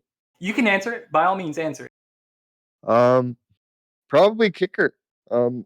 Like I've said, offense is Eddie's still trying to get his feet wet in terms of getting the offense together. So the kicker could aid him here as far as those first couple weeks when you're basically scouting opponents blind. You don't have a lot of footage to go back on. And of course, you can look at historical trends, but trends don't always translate to current builds, especially Right. with the expanded roster size. And the off-season changes, player losses, you lose guys, and you might have to change your composition. Absolutely. Jeff, I'm sorry, the pick is in for Arizona. Let's go over to Commissioner Cameron Irvine and see who Arizona selected. With the 105th pick in the SFL Season 15 rookie draft, the Arizona Scorpions select Cliff Allen, kicker, Tacoma, Washington. Fort Worth's on the clock at pick 106. Colin nailed it, but I'm going to let Eddie share his thoughts on this pick. And Eddie, if you wouldn't mind, what was some of the conversation that Ashley had? You know, I'm curious as to what other GMs and owners talk about. So if you could just maybe just a little bit of insight on that call with Ashley Jackson as well. It was great. Talking to him, you know, it was obvious we needed a kicker. It was a position of need that we had. We had Bryant Dynasty last season as a non-contract kicker, and he actually went perfect on the season. He did not miss. But you know, obviously, with the expanded rosters, it was a position of need that I just had to fill. Was no doubt about it. And going through all the kickers, it was just count them all up and seeing how the draft fell. I could tell, as you can see him right there, he's excited. He's over there with his family. What's up, big dog? I'm gonna see you in a minute. But yeah, so he actually, you know, we were going through all the kickers. We interviewed up every last one of them that we saw on the board available. Man, that guy's hype. I love to see that. But he brought a lot of value in terms of what he could do off the field that was hard to ignore. And I can't wait to get started with him. We got some stuff lined up for him already, and I can't wait to get him on the field, get him in the practice room, get him in our locker room, and getting him to doing those extracurricular activities we talked about. I love the guy. He's excited. And he actually called me again last night. Hey, man, you sure this is where you're leaning? Because I got another team in front of you, but I really want to be a Scorpion. I said, hey, buddy, hey, I'm not going to tell you what not to do, but we'd love to have you. So I hope that you find your way over here. And he did. I'm glad. That's a hard piece of advice, isn't it, Eddie? Like, it's the hardest thing that you have to tell people. Hey, trust the process. You know, yeah, exactly. we can't really promise you anything. You know, right. Our conversations can go great. Everything can happen, but you know, it's really hard for us to promise you anything because there's 21 other owners and 21 other thought processes in this league. And so, you know, it's great insight, and it's good to know that you guys are having those conversations and that you guys are kind of set on each other. So it's good to know that those relationships exist. Jeff, break down. Let's see, we're on Fort Worth. Fantastic. Yep. I love it. So what does Fort Worth need here, Jeff? Oh boy, Fort Worth. Well, they've had a flurry of selections. So yeah, I mean, their team right now, I mean, it's shaping up from where we were to start this draft last week to where we are now. They do have an opening at the third corner spot. So if they decide to do what Carolina did a couple of selections ago, they could go that route. They got their O-line, their tight end. I mean, they have Cade Stevens as a receiver, looking pretty good. Steven Hacker as well. Whoa, they're putting some guys together here. But for Fort Worth, it's going to be, what do they want to do? They have their fullback in place behind Jason Williams. It's going to be affordable running attack that they're going to put up. Do they want to go here with their second offensive lineman pick and add some more depth to that as well? Maybe depending on where they are, maybe protect the blind side of Xander Gold, who they were able to get to re-sign with them. They could also go with just to round out the whole defensive line and just take the defensive tackle right here. Then they have 4 defensive ends and they don't have to worry about selecting one in the 7th round. So again, like I keep saying, there's 2 selections left. So it's all going to come down to who have you had the best conversations with and what position do they really want to play that you really want to get them to buy into playing. I'm really listening intently to what you're saying because I'm like, have we tipped anything off? Has anybody figured out what we're doing here? And it sounds like you don't. So I'm really excited about that. Colin, sorry. Go ahead, Liam. No, go ahead, Liam. I haven't talked to you in a minute. Let us answer your questions with a question for you. Who are you picking? So I'll tell you this. I will tell you this. Robert Garrett Jr. and Williams have worked really hard this offseason. So Nacho and I, we said this is you guys' opportunity. You've worked so hard. You've given us all the information. It's on them. These are their guys. So I have an idea, but you know, I'm here with you guys. I have no idea who we've picked. I trust Robert Garrett and Jason Williams 100% to make the right pick. So we're about to find out, I'm sure. But Punter. I know these guys have done a great job. Again, I've worked with Robert extensively on the stats team, all off season, working with, recruiting, getting prospects in. And so I trust his ability to know what we're looking for 100%. So him and Williams kind of got linked up in the minor leagues when they were doing the coaching. And they've really hit a good friendship, a good bond, and they're working together. And so as a reward for them, Nacho and I said, hey, we trust you guys to make the right decision. Here's your chance. And so they've made the pick last night, and they're going to make this pick here tonight and the next round as well. So and that pick is in. It's going to be the second tight end then. It could be. We will see what Robert Garrett likes for our offense. So Cameron Irvine, commissioner, let's hear the pick for Fort Worth. With the 106th pick in the SFL's Season 15 rookie draft, the Fort Worth Toros select J.L. Browning, linebacker. Vancouver's on the clock with the 107th selection. I'll tell you why we like that pick, why we wanted J.L. Browning. Great personality, great off the field candor, very well handled himself. All the times we talked to him, handled himself perfect. When we asked him how he felt about being in the expansion draft or the supplemental draft, handled it perfectly, professionally, was not upset, didn't blame anybody, was just like, hey, I'm ready to go to work, put me to work. And that's exactly what we look for in Fort Worth. So with that, Colin, break down this pick, J.L. Browning at linebacker for Fort Worth. As far as Browning's personality go, this is a guy who hopped into the stats team right away. Just hit the ground running, and teams love to see that. As soon as guys join the server, they figure out, okay, what can I do to help myself before I start playing? So that was a good thing. It's interesting because now they have a full linebacking core, but they have that extra nickel back. So it gives them flexibility in terms of what they want to run defensively. I'll be interested to see how that sort of shapes out. And Eddie Gage, Vancouver has been on the clock for about a minute now. Take a look at their roster and where might they go here in the supplemental draft. Vancouver lost a lot of pieces this offseason, but they rebounded quite nicely. In fact, better than I anticipated. They lost a lot of great talent, but they got a lot of great talent in return on both offense and defense, in particular on offense. I don't think, in my opinion, they're going to lose a step on offense. I mean, they lost Sudo Nakai. He decided to become an owner and walked out the door. God bless him with that opportunity, as you can see him on Andy's screen now. But they got a great replacement for him in Robert Redford, similar style running back, both of them finesse backs. As you can see Andy over there on the screen now, he looks to be somewhat happy with what's going on with the conversation at this point. But perhaps he looks to replace. I mean, he had two offensive linemen on his team last season. They both left and took their talent to Lone Star. He drafted Mike Natones earlier. Perhaps they look to show up and get another right tackle and draft another one. Offensive lineman is very, very, very possible. Vancouver's shown that they like that offensive lineman position. Liam, I'd like to hear your thoughts on where Vancouver might go here. Offensive line. There's no doubt about it. Andy wanted the offensive lineman during the main draft, but the way that things panned out, it wasn't really possible for Vancouver to necessarily do that. So I don't think there's any doubt that there's going to be an offensive lineman here, but we'll have to see what exactly Andy does. I do know one thing for certain: he has upped the wallpaper game by this point. He's got Charles on there with his wine swilling. I just wish someone would put me on their wallpaper. Is there no space in the world for a British person? You got the emote. I was gonna say I use your emote all the time.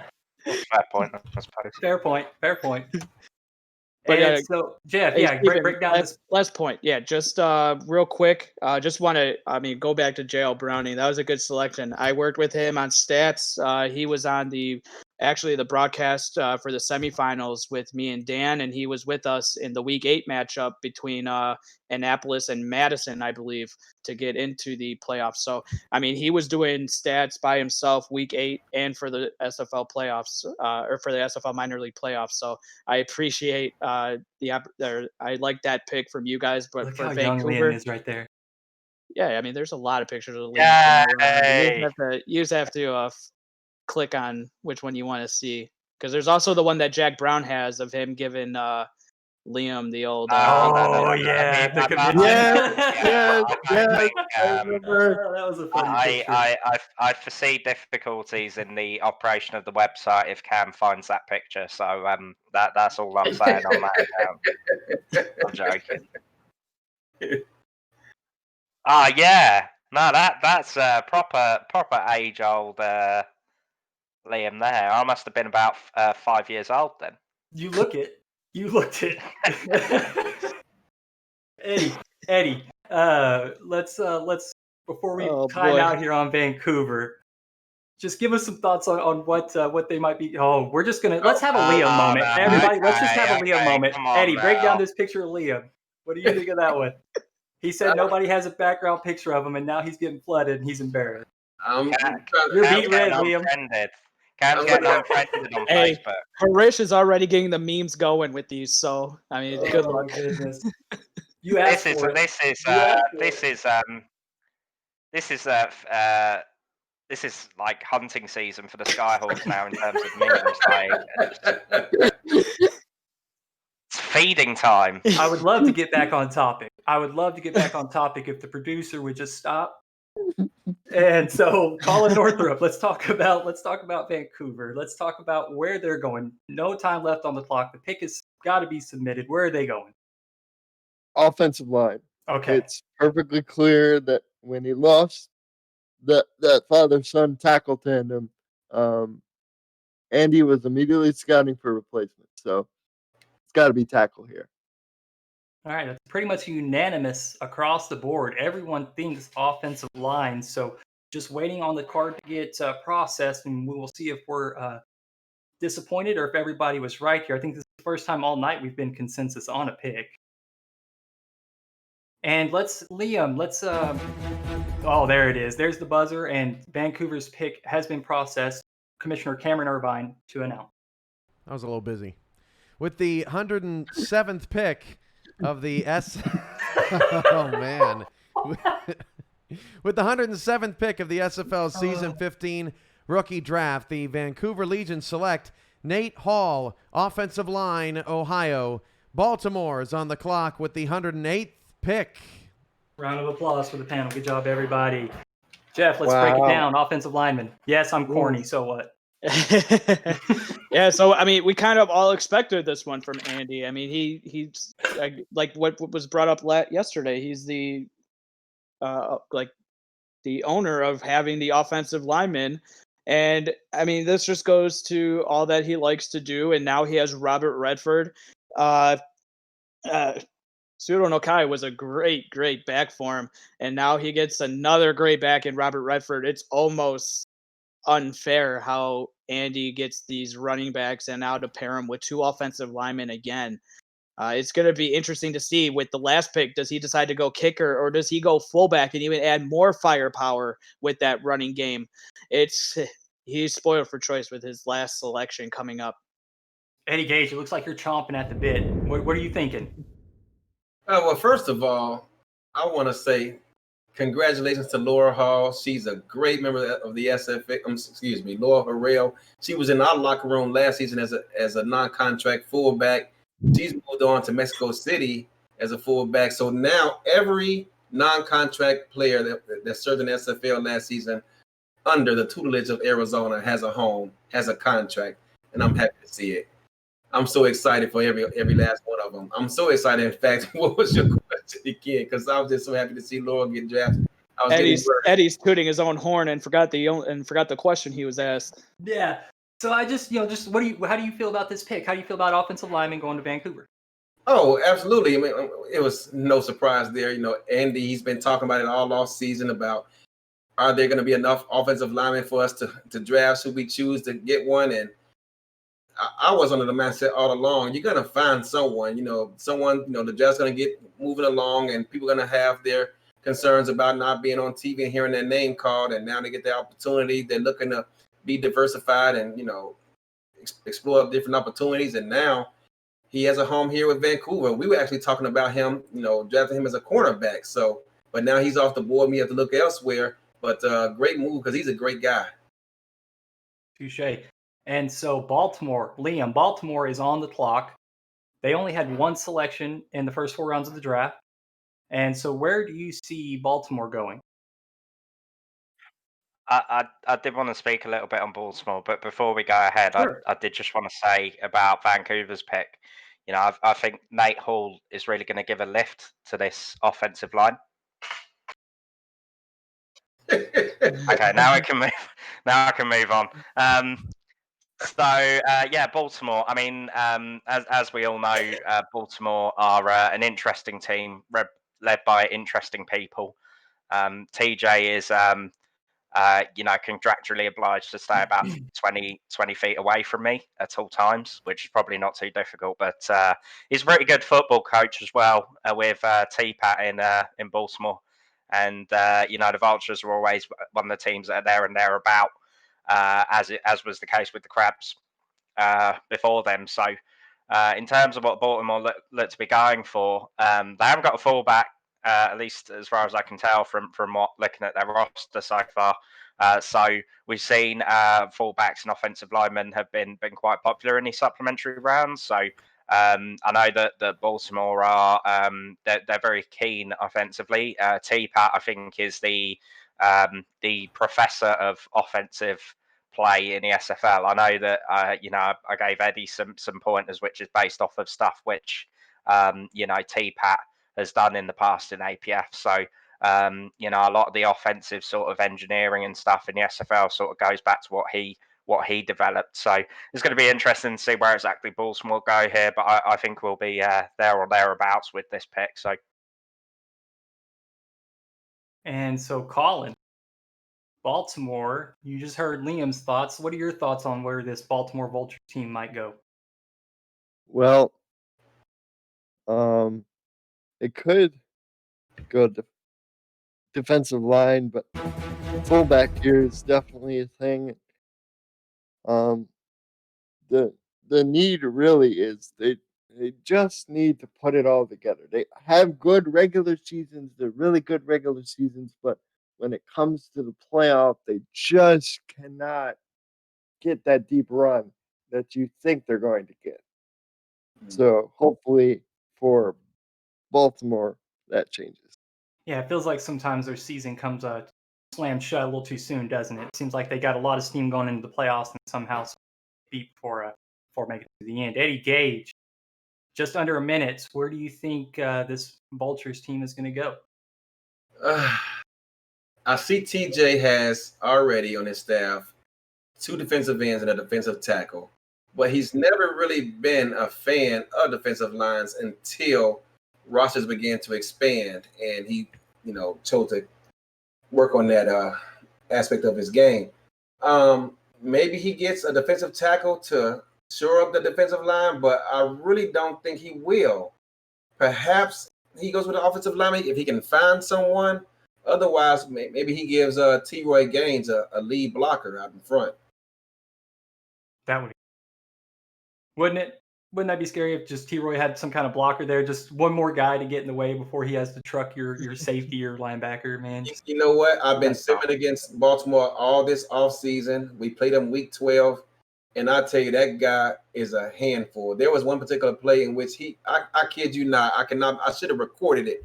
He ran over 3 guys on his way to the end zone, and I said, you know what? I got to do something different because this is ridiculous. Yeah, pick is in. Cameron Irvine, take it away. With the 108th pick in the SFL's Season 15 rookie draft, the Baltimore Vultures select Nolan Pierce, linebacker. Atlanta's on the clock with the 109th pick. 109. Atlanta is on the clock. We're just about rounded out here. Jeff, Nolan Pierce, linebacker for Baltimore. What you think? I was actually, if you were going to come to me, I was going to say, what about linebacker? Because they lost Amon Takes in the offseason, and now they're essentially losing him and adding Nolan Pierce into this mix with 3 linebackers now. Definitely thinking outside of the box here are the Baltimore Vultures, excuse me, as I'm having some problems with some English. But I mean, it's a good pick. You guys were all thinking fullback. I was thinking maybe when Steven was talking about going out of the box, or Liam was thinking out of the box, whoever said it, that's when I was like, okay, it's probably going to be something that you guys haven't touched on yet. So I was thinking linebacker. So this is a great pick for him. Yeah, great pick. Baltimore is one of those teams that I looked up to whenever I first joined and really liked what they had. I like their color scheme. They're one of the teams that I like the black and red. But I really look up to their defense, and I know Chad Rowland, their GM, has done a really good job coming in and filling in for them and helping them take the next step for their franchise and getting acclimated in this new system. Liam, give us your thoughts on this pick for Baltimore. Yeah, no, I think this is a good pick. It probably says a lot about Jeff that he got the right position here, rather than me who clumsily believed that it would be an offensive pick. So it probably says all you need to know about my decisions in life. So probably what I would say though is that for Nolan, you can stick him back into coverage. You can send him in on the blitz where he's going to pierce the offensive line. Yeah, I promise that's the last one now, Cam. Yeah, good pick from Baltimore. I think that having a single linebacker in this SFL is probably going to be a little bit difficult. You've seen a lot of teams have gone with 2 linebackers. We've gone with 2 linebackers in London. We've gone with the outside linebacker in Telemac Scarborough. And then we got our guy Jeff Gardner inside. So we're happy with having the 2 linebackers. I think they're at a premium now because you need to get guys built up in those slots. We had Slin Shady for the longest time, who was a lockdown inside linebacker. He's been to like every single Pro Bowl, All-Star game. Linebacker is very key. You got to lock down that run defense, and then you've got the option of sending them back into coverage and holding the sort of inside of the field when it comes to short passes. So great pick here for Baltimore. They'll scheme them the right way. So number 109, the season 14 champions, Atlanta Swarm, on the clock. Jeff, break down the team needs here. All right, so they got 2 defensive ends and a defensive tackle. We all know the defensive tackle, Joshua Williams, balled out. As the pick is in, this is going to be real quick. It's going to be on the defensive side. Yeah, it sounds like they were ready. Owner Mark Chisholm, they were ready to go. Cameron Irvine, let's hear it. With the 109th pick in the SFL Season 15 rookie draft, the Atlanta Swarm select Chris Henry, strong safety. Las Vegas is on the clock with the 110th pick. So a strong safety to go with that defense. Maybe a little bit of help in the nickel. Jeff, we cut you off with the pick, so go ahead and recap it for us, and then let's do it quickly, though, so we can get everybody on the panel on this. Yeah, Henry, great pick here. Strong safety spot. There were 2 strong safeties used in Florida last season, so Atlanta decided to go here with that and go with Aaron Lee and have a backup with him and Henry, and that's exactly where he'll slide in. This is going to be interesting to see what this defense is going to what it's going to look like come week 1. Hall of Fame, strong safety. You know who you are. Let's hear it. Well, maybe teams are starting to follow in the footsteps of Jacksonville. They set the trend last season with all the DBs they had in their backfield. And we saw how they constantly used them in that 3-3 nickel set, getting them all on the field. If they're going to die, they're going to go die swinging with everyone on the field. Maybe, perhaps that's what they're doing. Or perhaps, they're preparing for guys to perhaps retire next season. They just want to build up value now, which is another smart thing to do. So, we won't know the answer to that until future seasons. But having multiple defenders back there against all these guys who suddenly deploying 3 and 4 receivers with 2 tight ends, out there, that's a lot of guys to defend. And I know there's only one football, but you got to have some skill position players back there to defend all that. Yeah, and these quarterbacks, with their ability to read defenses, if there's an opening, they're going to find it. So you definitely got to take care of that. Liam, let's break down this pick at strong safety for the Swarm. Yeah, it's an interesting one. It's not a bad pick. It's a good pick. Obviously, when you're the reigning SFL champions, Right. very few of your questions, very few of your picks are going to be questioned. So I think that's very fair in this situation. From a strategy point of view, I can't really add too much more onto what Eddie says because he knows a lot more about defense than I do. But the only thing I say is probably it's a little in terms of personnel. I mean, yeah, you saw Jacksonville do it in the past, but it's not really something that you would necessarily see. I mean, we've gone with 2 free safeties, so different teams see sort of different personnel sets as being their preferred option. And then you've obviously got the defensive alignment in terms of whether or not you're playing a 4-3 or you have a 3-4, or then you've got a more of a hybrid system. A lot of the teams play sort of mixed defensive fronts and stuff like that. Maybe because there isn't necessarily the acclimatation time necessary for being good in a specific package. So, we're talking about virtual players rather than players on the field. So I'll throw it over to Colin before the pick comes in for Las Vegas. But yeah, this is a good pick for Atlanta. Yeah. And so Vegas moving quick. They've already evaluated their board. Their pick is in. Cameron Irvine, let's hear the pick.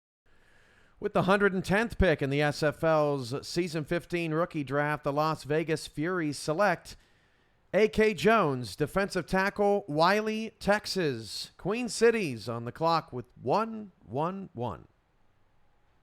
So a Texas boy, I like that being from Texas myself. But Colin, let's hear your thoughts on the defensive tackle, A.K. Jones to Las Vegas.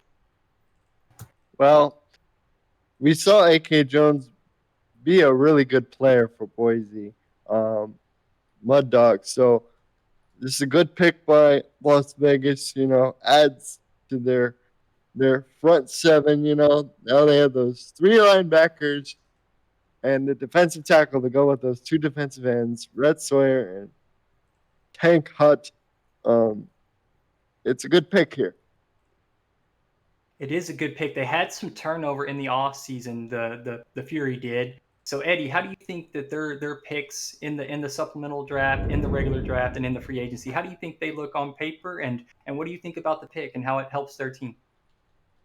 Well, it doesn't matter how I think it looks on paper because we've seen people come out before looking good on paper only to disappoint and vice versa. So you just never know until you get that product out in the field, and see how they perform in practice. They lost some key pieces to retirement and free agency, but they rebounded, quite nicely. They also moved Rhett Sawyer from defensive tackle to defensive end. I'm curious. That's my biggest question. I want to see how he performs. Will he still have that same productivity? But looking in the draft, they have 4 wide receivers, for Christ's sake, including Mason Kirby, who is going to be hard to see him walking away. Seattle loves the guy. He can go anywhere in any restaurant in the Seattle area and get that and get a free meal. So to see him gone, and now Garrison Blue, he's at tight end. Wow. I don't know. Maybe they get an offensive lineman if they can find one, or they get a replacement for Rhett Sawyer and get a defensive tackle. Yeah. Vegas did get the defensive tackle. It's Queen City's on the clock. Yeah, Vegas got the defensive tackle there to help them out. Excuse me, then. It's okay. Yeah, I didn't say I didn't lead you into the question. That's my fault. My bad. I was bad host on that. My fault. That's all right. But looking at Queen City, I love you, they're one of the few teams. In fact, they have 4 offensive linemen. I mean, they're setting a new trend. If they get a 5th one here, it'll be wow. I mean, it's already unprecedented. But if they get a 5th one here, I mean, can you imagine? They moved their fullback to tailback and jet zero. If they pick up an offensive lineman here, I'm just gonna be speechless. They could go offensive lineman. That's something they could do, but we'll see what they elect to do. Let's see, Jeff, break down what Queen City's opportunities or what roster positions they could need here. Boy, oh boy, this was a team that I came in expecting big things out of going into the season. I mean, with 4 offensive linemen, this is going to be something that is going to be unprecedented in the SFL. It's going to be interesting to see what happens. Trendsetters, of course, but possibly could they add another defensive end? They have a defensive tackle and a defensive end. We've seen teams that go 3 defensive ends or 2 defensive ends or 2 defensive tackles. Do they pick one here for one of the front 4 spots on the defensive line, or will they take second tight end spot? Very possible. Let's find out. Commissioner Cameron Irvine. With the 111th pick in the SFL's Season 15 rookie draft, the Queen City Corsairs select Christopher Ochoa, wide receiver, Houston, Texas. Sioux Falls on the clock with the 112th pick. Man, I love all these Texas names getting selected. It shows Texas football state, man. I love it. I love it. Eddie Gage, break down the pick for Queen City, wide receiver Christopher Ochoa. Speaking of Texas, I mean, can you imagine him going from the heat of Houston, Texas, to the brutal cold winters of Queen City? Good luck, buddy. He probably doesn't even own a coat over there, so he's gonna need to go and get one. At least it's not London. Weather over here, rain. It's rough up in Queen City, boy. I tell you, I was there for a few seasons, and it gets chilly. I'll tell you that. Absolutely, but they pick up a wide receiver here. They now have 3. You know, they wanted to get a slot guy to take the pressure off of Deezer, who's going to be obviously double teamed all season, if not triple teamed. Then you got Chris Curtis, the logo himself. They got a duo over there, and now they got James Matthews. I'm telling you, he's one of the more underrated tight ends in this league. He gives me problems in my sims all the time, and because I'm trying to put so much attention on Deezer and not Deezer anymore. It used to be you, Steven, but you and Curtis. But that guy was a thorn in my side on third down in particular. And now they have a slot guy who they can develop, and they don't have to push him along too quickly because he got great leadership over there with Curtis and Diesel, so they can move him along slow, progress him the right way.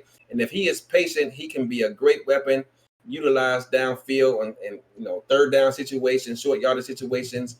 And once he develops, he'll even be a better receiver moving forward. Hey, Colin. So we've got on the clock, we've got season 14 runner-up Sioux Falls Sparrows. Why don't we take a look at their roster and see maybe where they're going to go here in the first 6th round of the supplemental draft? Well, Sioux Falls is really interesting because they chose an offensive line, but they're missing defensive tackles, so to complement those 2 defensive ends. So I would expect them to pick a defensive tackle here. Great. Liam, where do you think Sioux Falls goes? Yeah, Sioux Falls are an interesting team. I think it's interesting how they went away from maybe went away a little bit from their typical game. They had Colin Hart last season, who was very strong in the both the running and the receiving game. We saw a very similar sort of play style as to what we did in London. In terms of what was happening. I think the pick's in, so we'll probably get our answer now, but I'll be happy to comment on it. So let's let Commissioner Cameron Irvine announce the pick, and then I will kick it right back to you, Liam. With the 112th pick in the SFL Season 15 rookie draft, the Sioux Falls Sparrows select Cam Frosby, defensive tackle, Sioux City, Iowa. Tulsa's on the clock with 113. Cam Frosby, Liam, break it down. Yeah, well, they didn't have any defensive linemen. They did have defensive linemen. They didn't have any defensive tackles. And you're either going to be looking at them. They could go with another defensive tackle in the next round, or they could stick with what they've got and go with the 3-4. So this is a good pick from Sioux Falls. We're seeing again, every team in the SFL has probably got a minimum of at least 2 defensive linemen at this point, and especially with the money going into offensive linemen now, it's especially important to get pressure up front. And we can see Sioux Falls are going to try and do that with this pick here. So, And Colin, let's hear it. Defensive tackle Cam Frosby to Sioux Falls. Well, he was Dr. Auto in the league. I'm seeing in the chat that the former non-contract there was an element of familiarity there that they knew about. So it's a good pick. All right, Eddie Gage. Let's break down Tulsa. Some big moves. Oh, you want to talk about the defensive tackle for Sioux Falls? I can see you do. Let's talk about Sioux Falls, Eddie. Oh, that's okay. Let's talk about Sioux Falls, baby. Let's do it. I want to hear it. Sioux Falls is one of my favorite SFL teams because they're one of the few teams in the SFL who has a smash mouth type mentality on offense. And they've always had, for as long as I can remember, 3 linebackers on defense. They believe in that front seven. They believe on defense. They believe in that, the core of that offensive running game and getting, they often, every time you see them, have a power O or a strong power O, stretching out Colin Hart to the perimeter. I just love the way they play. I just wish they had stuck to that philosophy in the championship game, and perhaps it would have been a bit closer. But I'm sure they'll rebound quite nicely. And they picked up a defensive tackle here to even show up even further that front seven. And I'm looking for big things for Sioux Falls this coming season. Let's slide over to the right. Jeff, let's talk about Tulsa and what they could be looking for here.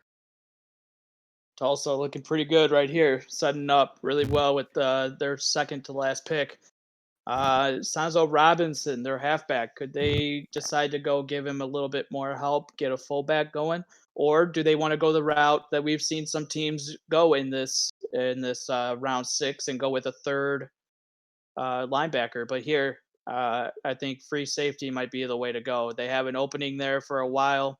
It looks like that maybe they solidified on one guy and they were able to put all the other needs in front of this one. You never know. I mean, with different ways of communicating with teams and players, maybe they had somebody from the very get-go of this draft from communications that they were like, all right, we're going to single on this guy.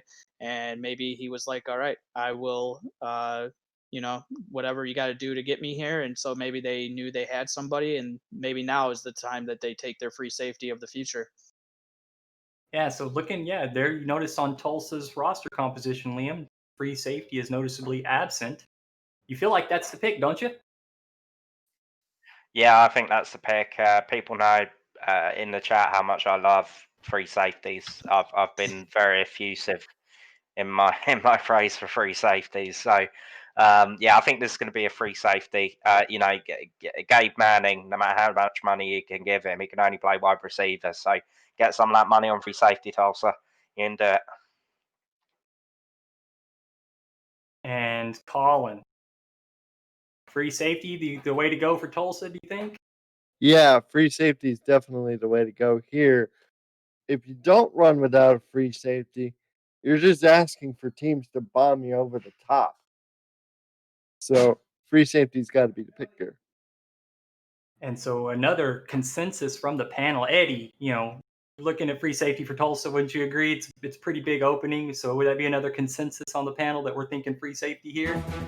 It wouldn't be the first time a team has rolled out a free safety, but with all this depth now, with 20 cap star players, why not go with a free safety? That's a no-brainer for me.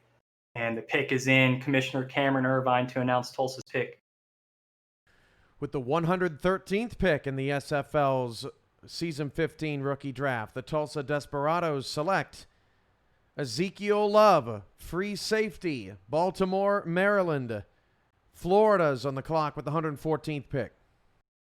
Look at that pick. Liam, I've heard you say this guy's name a couple of times. Let's break it down and let's see what you got to say about Tulsa selecting Ezekiel Love at free safety. Yeah, this guy was my top running back prospect. So it should tell you how much, what has happened to the running back class, that it has just completely changed. I'm relieved to see Ezekiel get picked. I think he deserved to be on a roster, even as a free safety. He's going to get his chance to play on an SFL team. And again, we go back to the fact that, these players, they are going to have options when it comes to the off season, and the free agency market next season is going to be really interesting. There's going to be guys who have options in terms of what they do, where, in terms of position. So it's going to be interesting when we come to that stage. A player's going to stick or twist. Are they going to stay with their existing team in that position, or are they going to go elsewhere in a different position, or stay in a different position? It's going to be interesting to see what happens. Colin, let's hear your thoughts on Ezekiel Love, and then we're going to go to the bottom section of the panel. We'll look into Florida. So, Colin, break down free safety Ezekiel Love to Tulsa. Well, we know Ezekiel Love was a hero in the SFL Minor League Championship game. He came in clutch for him there. I was just happy he was able to find a home. It's a shame, a guy performs that well on that big a stage and ultimately would have to go back if he wasn't able to find a home. So I'm glad Tulsa decided to take a flyer on him. Yeah, so you would accredit Tulsa's front office for reaching out, finding that value late in the draft. Would you not say good job to Deion Hawkins and the Tulsa coaching staff? Absolutely. Yeah. Absolutely. And so let's talk about Florida, and let's go over to Jeff. Let's hear your thoughts on what Florida could be looking for on their roster. Man, putting myself in the minds of Mighty, he's got an opening at defensive tackle. But when you have Alex Dominguez, the highest sack total in the SFL history, do you really need 4 guys on the defensive front? I don't know about that. Or do they want to go? They lost Warner in the offseason at linebacker to St. Louis. Do they want to go 3 linebackers?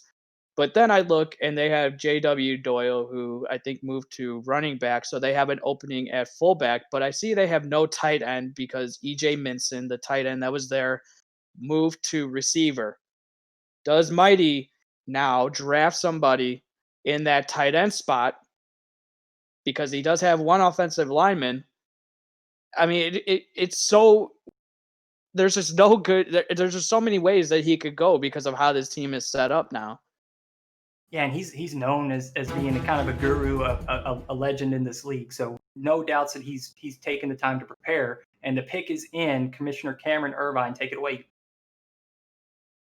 With the 114th pick in the SFL's Season 15 rookie draft, the Florida Storm select Deonte Stoneville, offensive line, Chicago, Illinois. Jacksonville's on the clock with the final pick of the 6th round. Final pick of the 6th round, but let's recap this with Florida taking the offensive lineman. Liam, you love him. Let's hear about him. Tell us about the offensive lineman. Yeah, I was there in my flexing because he's going to be the big sexy of the offensive line. So this is a good pick. Again, another offensive line pick. So you can see in this value in the supplemental. I mean, I'll go give a shout out now, of course, for the upcoming scrimmage at Queens Way. We got a scrimmage against the Storm, so that's going to be on tomorrow, on like Donkey Kong, as we say. So down with the kids. It's going to be cool. Looking forward to seeing the Storm come over with all their new recruits. This is another good pick here, so congratulations, Florida. Yeah, and like you said, the scrimmages are going to come fast and furious as we get closer to the season. Once we get out of this draft, I think a lot of teams are going to be eager to get a matchup together. So Eddie Gage, let's talk about Jacksonville and what they could need, and then following that point, Jeff, why don't you go ahead and jump right into what they're going to need as well? Well, first off, Deonte, we interviewed him as well, and he is actually his brother, I think his cousin knows our outside linebacker BJ Lovelace, which we found kind of interesting. They kind of grew up together, went to the same school. So congratulations to him. He got drafted. He's from the crib.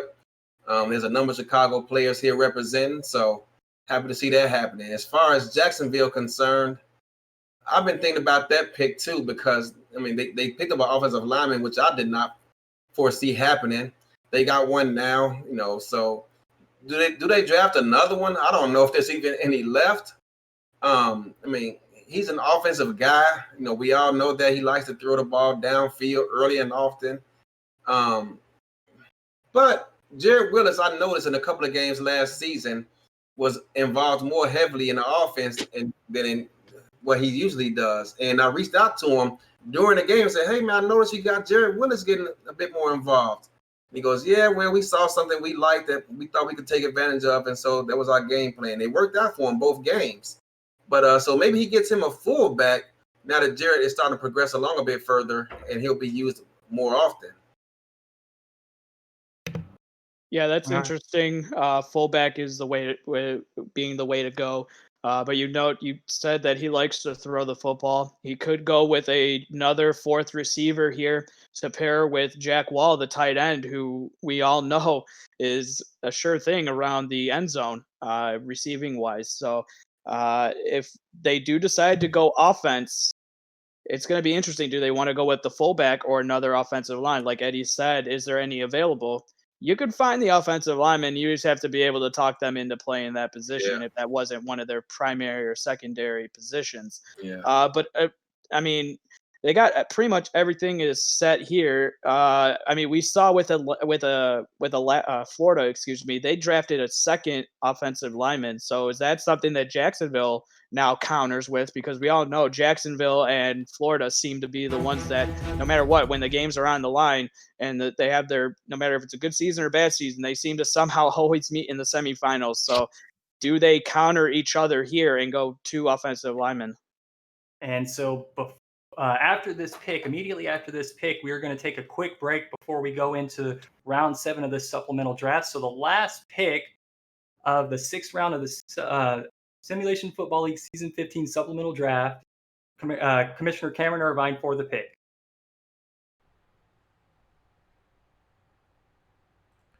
With the 115th pick of the SFL Season 15 rookie draft, the Jacksonville Kings select AG Pennypacker, offensive line.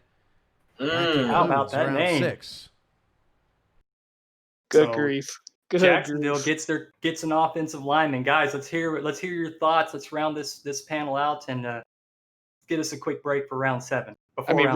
Real quick. I mean, it seems that Jacksonville has countered what Florida has done in this later rounds. I mean, getting 2 offensive linemen, who would have thought that Eddie was like that Florida drafted 1, and here they are drafting 2. So right. Eddie, why don't we go Eddie up to Colin, over to Liam. Eddie, why don't you go ahead and give your thoughts on this pick? Well, we all know that Jacksonville, they don't like to mess around. They like to get the ball downfield in a hurry with both the intermediate and deep passing game. So perhaps they're looking at offensive line to be able to shore up and get Christensen some confidence to stand up right and get those tough throws deep downfield, give him the time he needs to make that happen and reduce those turnovers. Well, it was really interesting to see Jacksonville almost go, anything you can do, I can do better, to Florida almost, to pick the same position group. And it helped Jared Willis the same way that a fullback did. So good on Frank and Christensen and the rest of the front office staff. And Liam, give us a quick roundup, and so we can take this break. Yeah, I'll make it brief. AG Pennypacker. Once we get to this stage in the draft, we're really looking at guys who are AG Pennypacker. I apologise, but this is gonna emphasise my point here. Once you get to this stage of the draft, these are guys who you maybe haven't necessarily heard of. I do know a little bit about this guy. He actually was at a bank that works locally, such as his name, being AG Pennypacker. Worked at a local bank in the UK. Now he's offensive lineman for one of the top teams in the SFL. I don't know how. I don't know why. I don't know how this pick got made, where this guy was scouted. but congratulations to him. He's going to make an impact in the SFL. So congratulations, AG, and looking forward to seeing you at the big time. And so that concludes round 6 of the supplemental draft. Stay tuned. We will be back. I believe it was 5 o'clock Central Time is when we were scheduled to come back, and that will continue round 7. 6 p.m. Central Time, 7 Eastern is the time. So join back in here on YouTube, and you will see the conclusion of the supplemental draft. Thank you guys for joining us. The panel is going to be exactly the same, maybe one side guest, but everybody else is going to be the same. We'll pick up right where we left off. So stay tuned. Join us at 6 Central, 7 Eastern, and we will be back.